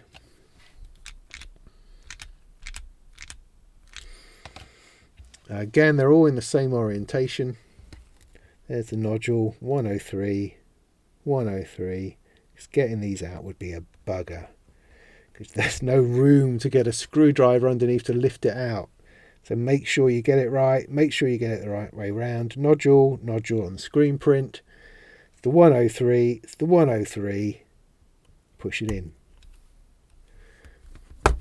One more. Tension's almost unbearable. Same orientation. Get that capacitor out of the way.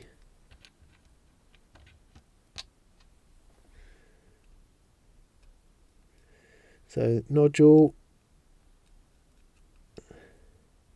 nodule, right way up. Push it in.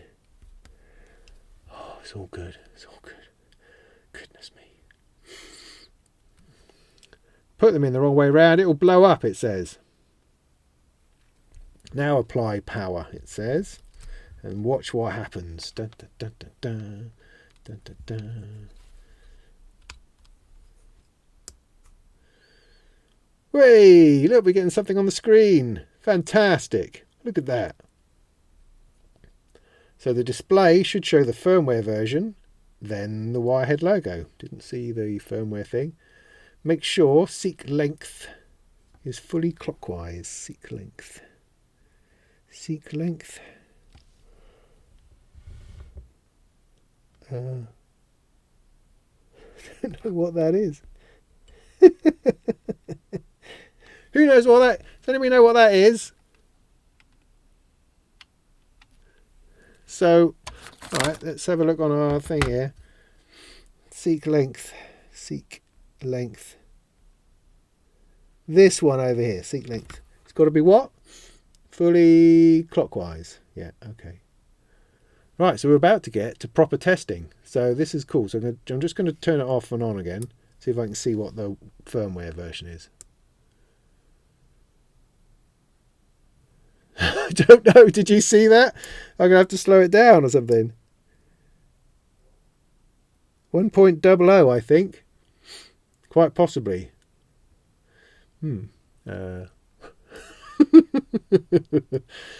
So anyway, plug an audio cable into the audio out jack and press start. Right, okay, so this is going to require a little bit of shenanigans. Are we sure we're not putting the cover on yet?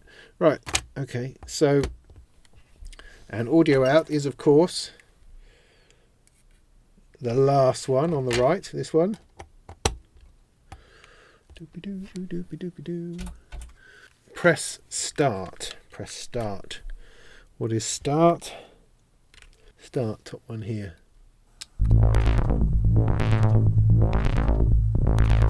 Oh, that's flipping awesome. Look at that. Look at that. Oh, I love it already. I love it already. Now, filter. This is a bit annoying. Filter is filtered. What? Cut off is down here. No. Yes, it is.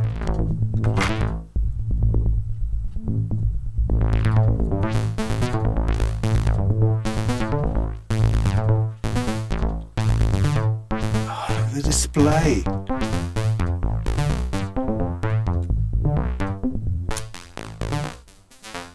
High pass. I think. Where's resonance? Here we go.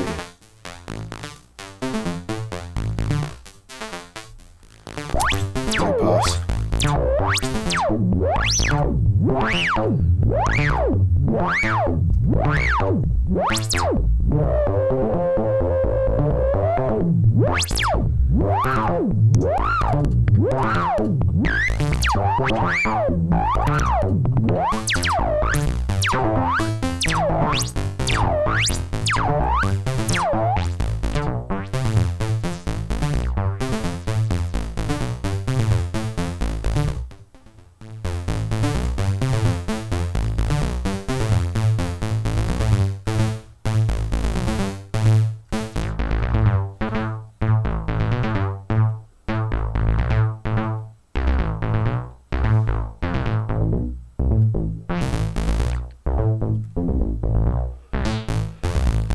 So you should hear the smooth transition between the cut-off and that. Important, turn all the knobs, press all the switches, and confirm all functions are working.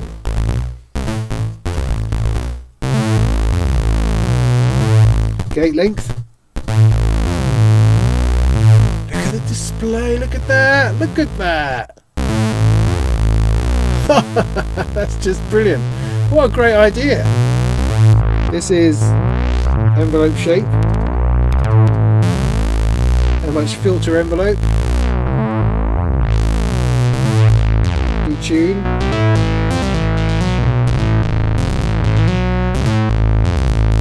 Cut off.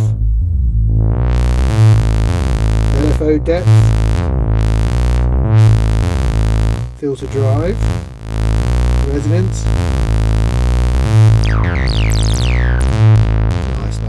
Nice.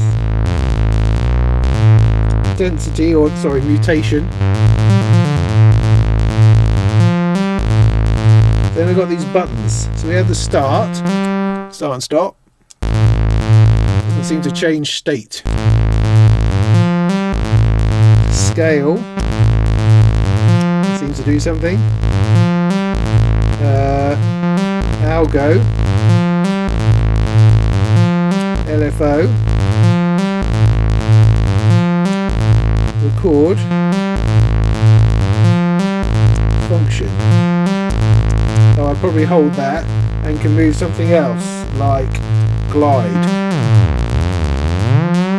Yeah.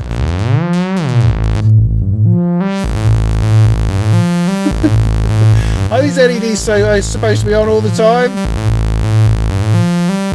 I don't know. Didn't mess anything up under there, did I?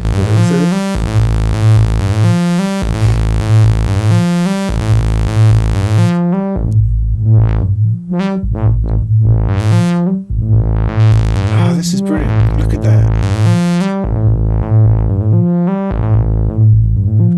Right, so did all that. Now we can complete the final assembly. Right, so good. So that's tested then. I think that's tested like pretty goodly. Make it stop. And now we can just put the final bits together, and then we can give it a proper run, which is very, very, very exciting. Give it a proper run. Right, so turn it off in a minute. We'll come back to playing with it in a minute. Right, let's get this finished. So, I did this. Did I do? Oh, for each mounting hole in the rear panel, insert one of the long things. Right. Okay. So we've got this thing that went on the back. That I think that is probably going to be the underside because it's beautiful. So this is going to go under here. So to do this, I think it's saying we stick one of those through, and then there have been these washers, these little black washers knocking around, which I wondered what they were about. And that goes like that. An easy way to do this is to place all the screws into the real panel, and then while holding the panel vertically with the inside edge facing towards you, gently place the bottom edge on your desk, flip the panel on its back. Right. And then, what? I don't know really. So it's probably given me really good advice that I'm unable to follow at the moment because my mind is not accepting it. Now, I seem to only have... No, there's 2 more here. 2 more of these. Good, good. So let's put these through. This is not going to go well, is it? So let me put those down like that. I'm just going to... Right, okay. So that's good. That's working. That's working. So do that. And I do that. That's all super. See, that's brilliant. Brilliant. Look, that's really good. Now, how do I get this to go onto there? Oh, I just sit it on. This is no bother at all. No bother. All right. This goes this way up, I think. Yeah, looking good. Now it's saying you put these bits on. So it's saying you sort of do it the opposite to what I've done it. That's the reason why they've had these. They didn't suggest putting them onto the front panel because they want to do it at this point. That's fair enough because that keeps the whole thing together and makes it a little bit easier to put together. But putting these on here, they're just probably turning themselves. Oh no, that's okay. That's cool. That's cool. So I'm going to take these off here and do what it says. Now we can put the front panel on. I think that's right. For the last time. Get that switch through. Switch is a little bit over the top, I have to say. This switch here for the... Oh dear, what's happened here?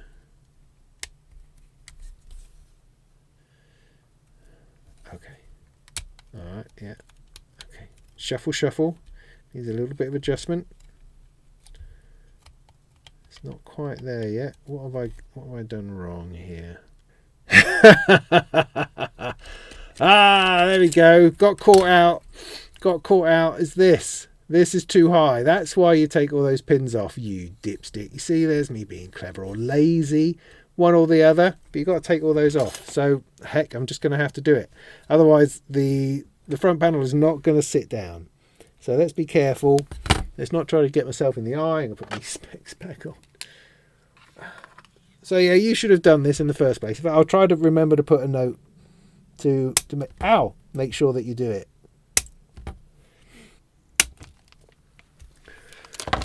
Okay, make sure all those little bits are not shorting anything out. If you've been stupid enough like me to leave it until this moment. Right, back to where we were. Trying to put this on. See if it works this time. Negotiating the switch. Oh, look at that. That's much better. That's much better. So now you've got your 4 other screws. Stick in the corners. Okay, if you've got an Allen key that's the right size, you can obviously tighten them up a little bit more.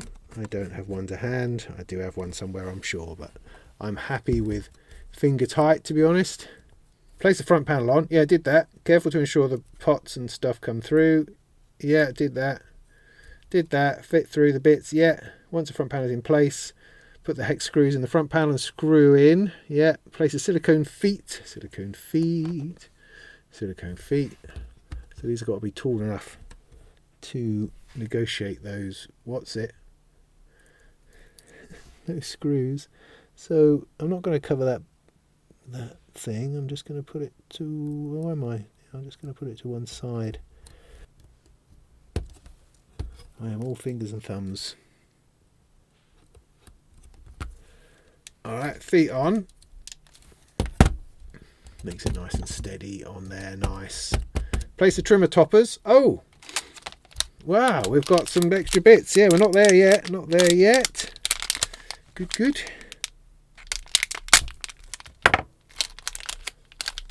Place the trimmer toppers on all potentiometers. Grey ones go on grey ones. I've got grey ones and black ones.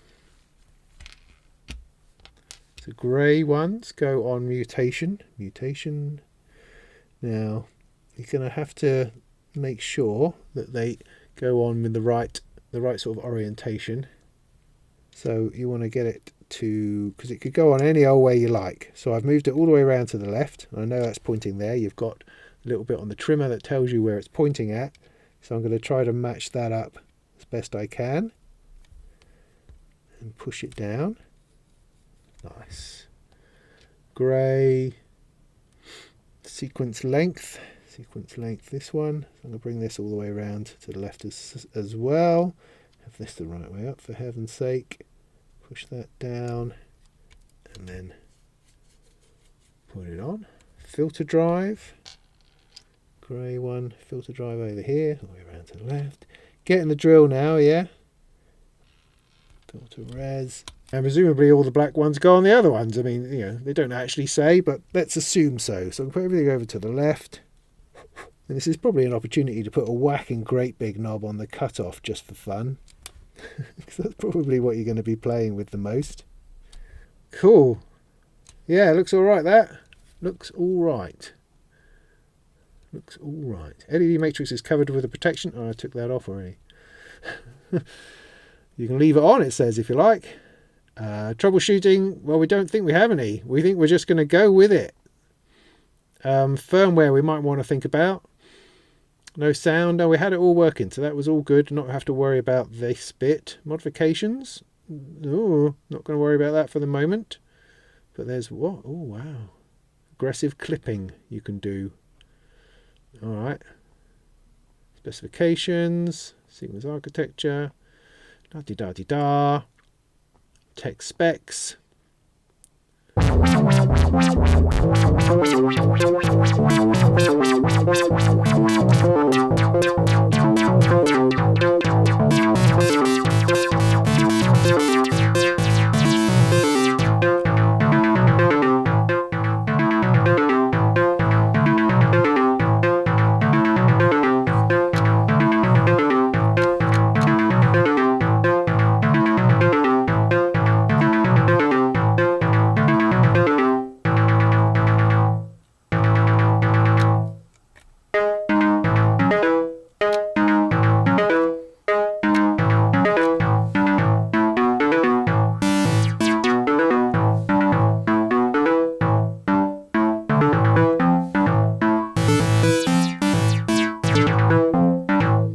So there we go, the Basilisk then. What a fun machine. That is really, really sort of fat and juicy. I'm liking that a lot. Loving the display, loving the intention with that, what it is it's trying to do, how it shows different things going on, how it shows the knob movements. I mean, that. Why has no one done that before? That just seems kind of elegantly wonderful. Maybe people have, and I just haven't noticed. That's probably more likely. But what a beautiful, beautiful little thing. And it's already pumping out some really great little noises. Dual oscillators, detuning, filter sounds great. There's a good bit of resonance to it, a bit of overdrive. I'm getting the hang of the mutation that's then changing or giving change to the melody. You've got some scales in there, different algorithms to explore. Waveforms, envelopes, LFOs, it's all there, man. It's all there. It's all there for the taking. That's pretty fun, that is. So I'm going to enjoy this. I'm going to spend a little bit of time playing with it, probably through some effects or something, produce a nice little video on it. That kind of thing. How's my hair looking? Is it looking together? But that's pretty superb. So the build as a whole then, like I've been saying throughout really, you've got the gist of it by now. The manual was really good. Started off excellent. I love the pictures of the PCB that are taking you through it step by step. Excellent. Good job. There's a little bit of a fumble in the middle where you weren't entirely sure what you were trying to do. And it depends. If you've never done anything before and this is your first build, you just follow the instructions and that's fine. If you have a little bit of experience, you're sort of thinking, well, you know, we haven't really done things in the right order. We've got to these IC holders and they're now much shorter, and that's giving me trouble to install them because everything else is higher than it. So when I turn the board over, they fall out. You know, things like that. If it took you a little bit more through it in height order, I think that would be helpful. Make it a bit more of a smoother build. The whole business with the matrix and getting the front panel on was not exactly clear as to the best way forward. It made sort of suggestions, which you don't really, I don't want suggestions. I want to be told what it is to do next. But coming back to it the next day and having a little look through, it made more sense, and I was able to reason my way through it and follow the instructions pretty closely. I wasn't always taking the front panel off to finish off the soldering, because that seemed a little bit unnecessary at times. But otherwise it took you through, and it took you through the testing to make sure everything was there. That was good. There was no sort of guesswork involved once you've established what you're actually looking at. And then putting everything else together, yeah, good. What I don't know now, although I have to say I'm pretty much on it. I say I don't know how to use it, but I do. I think I've shown that I do. I have a fair idea, but I'm sure there's extra bits and pieces in here that need exploring, which I will do. But first impressions are flipping heck, that's great. Now I happen to have the FX Wizard from Basilisk Instruments just knocking around over there, which has got some great effects on. So I'm going to bring that over, plug that into that, maybe involve a drum machine, maybe not, I don't know. I'm just going to play around with it for a while, see if I can get a bit of a performance going that I'll stick on the end of this video, and I think that might be fun. But overall, thank you to Wirehead for sending it over to me. Yeah, it's definitely a fun little machine. Really like it. And as a build, it was, I mean, there was elements in that, I mean, in terms of how difficult it wasn't difficult to build. The layout of the PCB is great. Everything's very spread out. There's no trouble in trying to get your soldering iron in. There's no tricky bits in that respect. No, not really anything other than what I showed in the build itself. Otherwise, it's a well put together kit. I mean, little bits like having a little spanner for your nuts is no bad thing. Having a power supply would be no bad thing. Little things like that would be good. But on a whole, putting the kit together is good. It's a nice little thing. Get the feeling it would fit into Euro rack, perhaps with a different cover. Front panel on it maybe, but otherwise as a standalone little desk unit it's pretty sorted, pretty nice. I like it. Good job.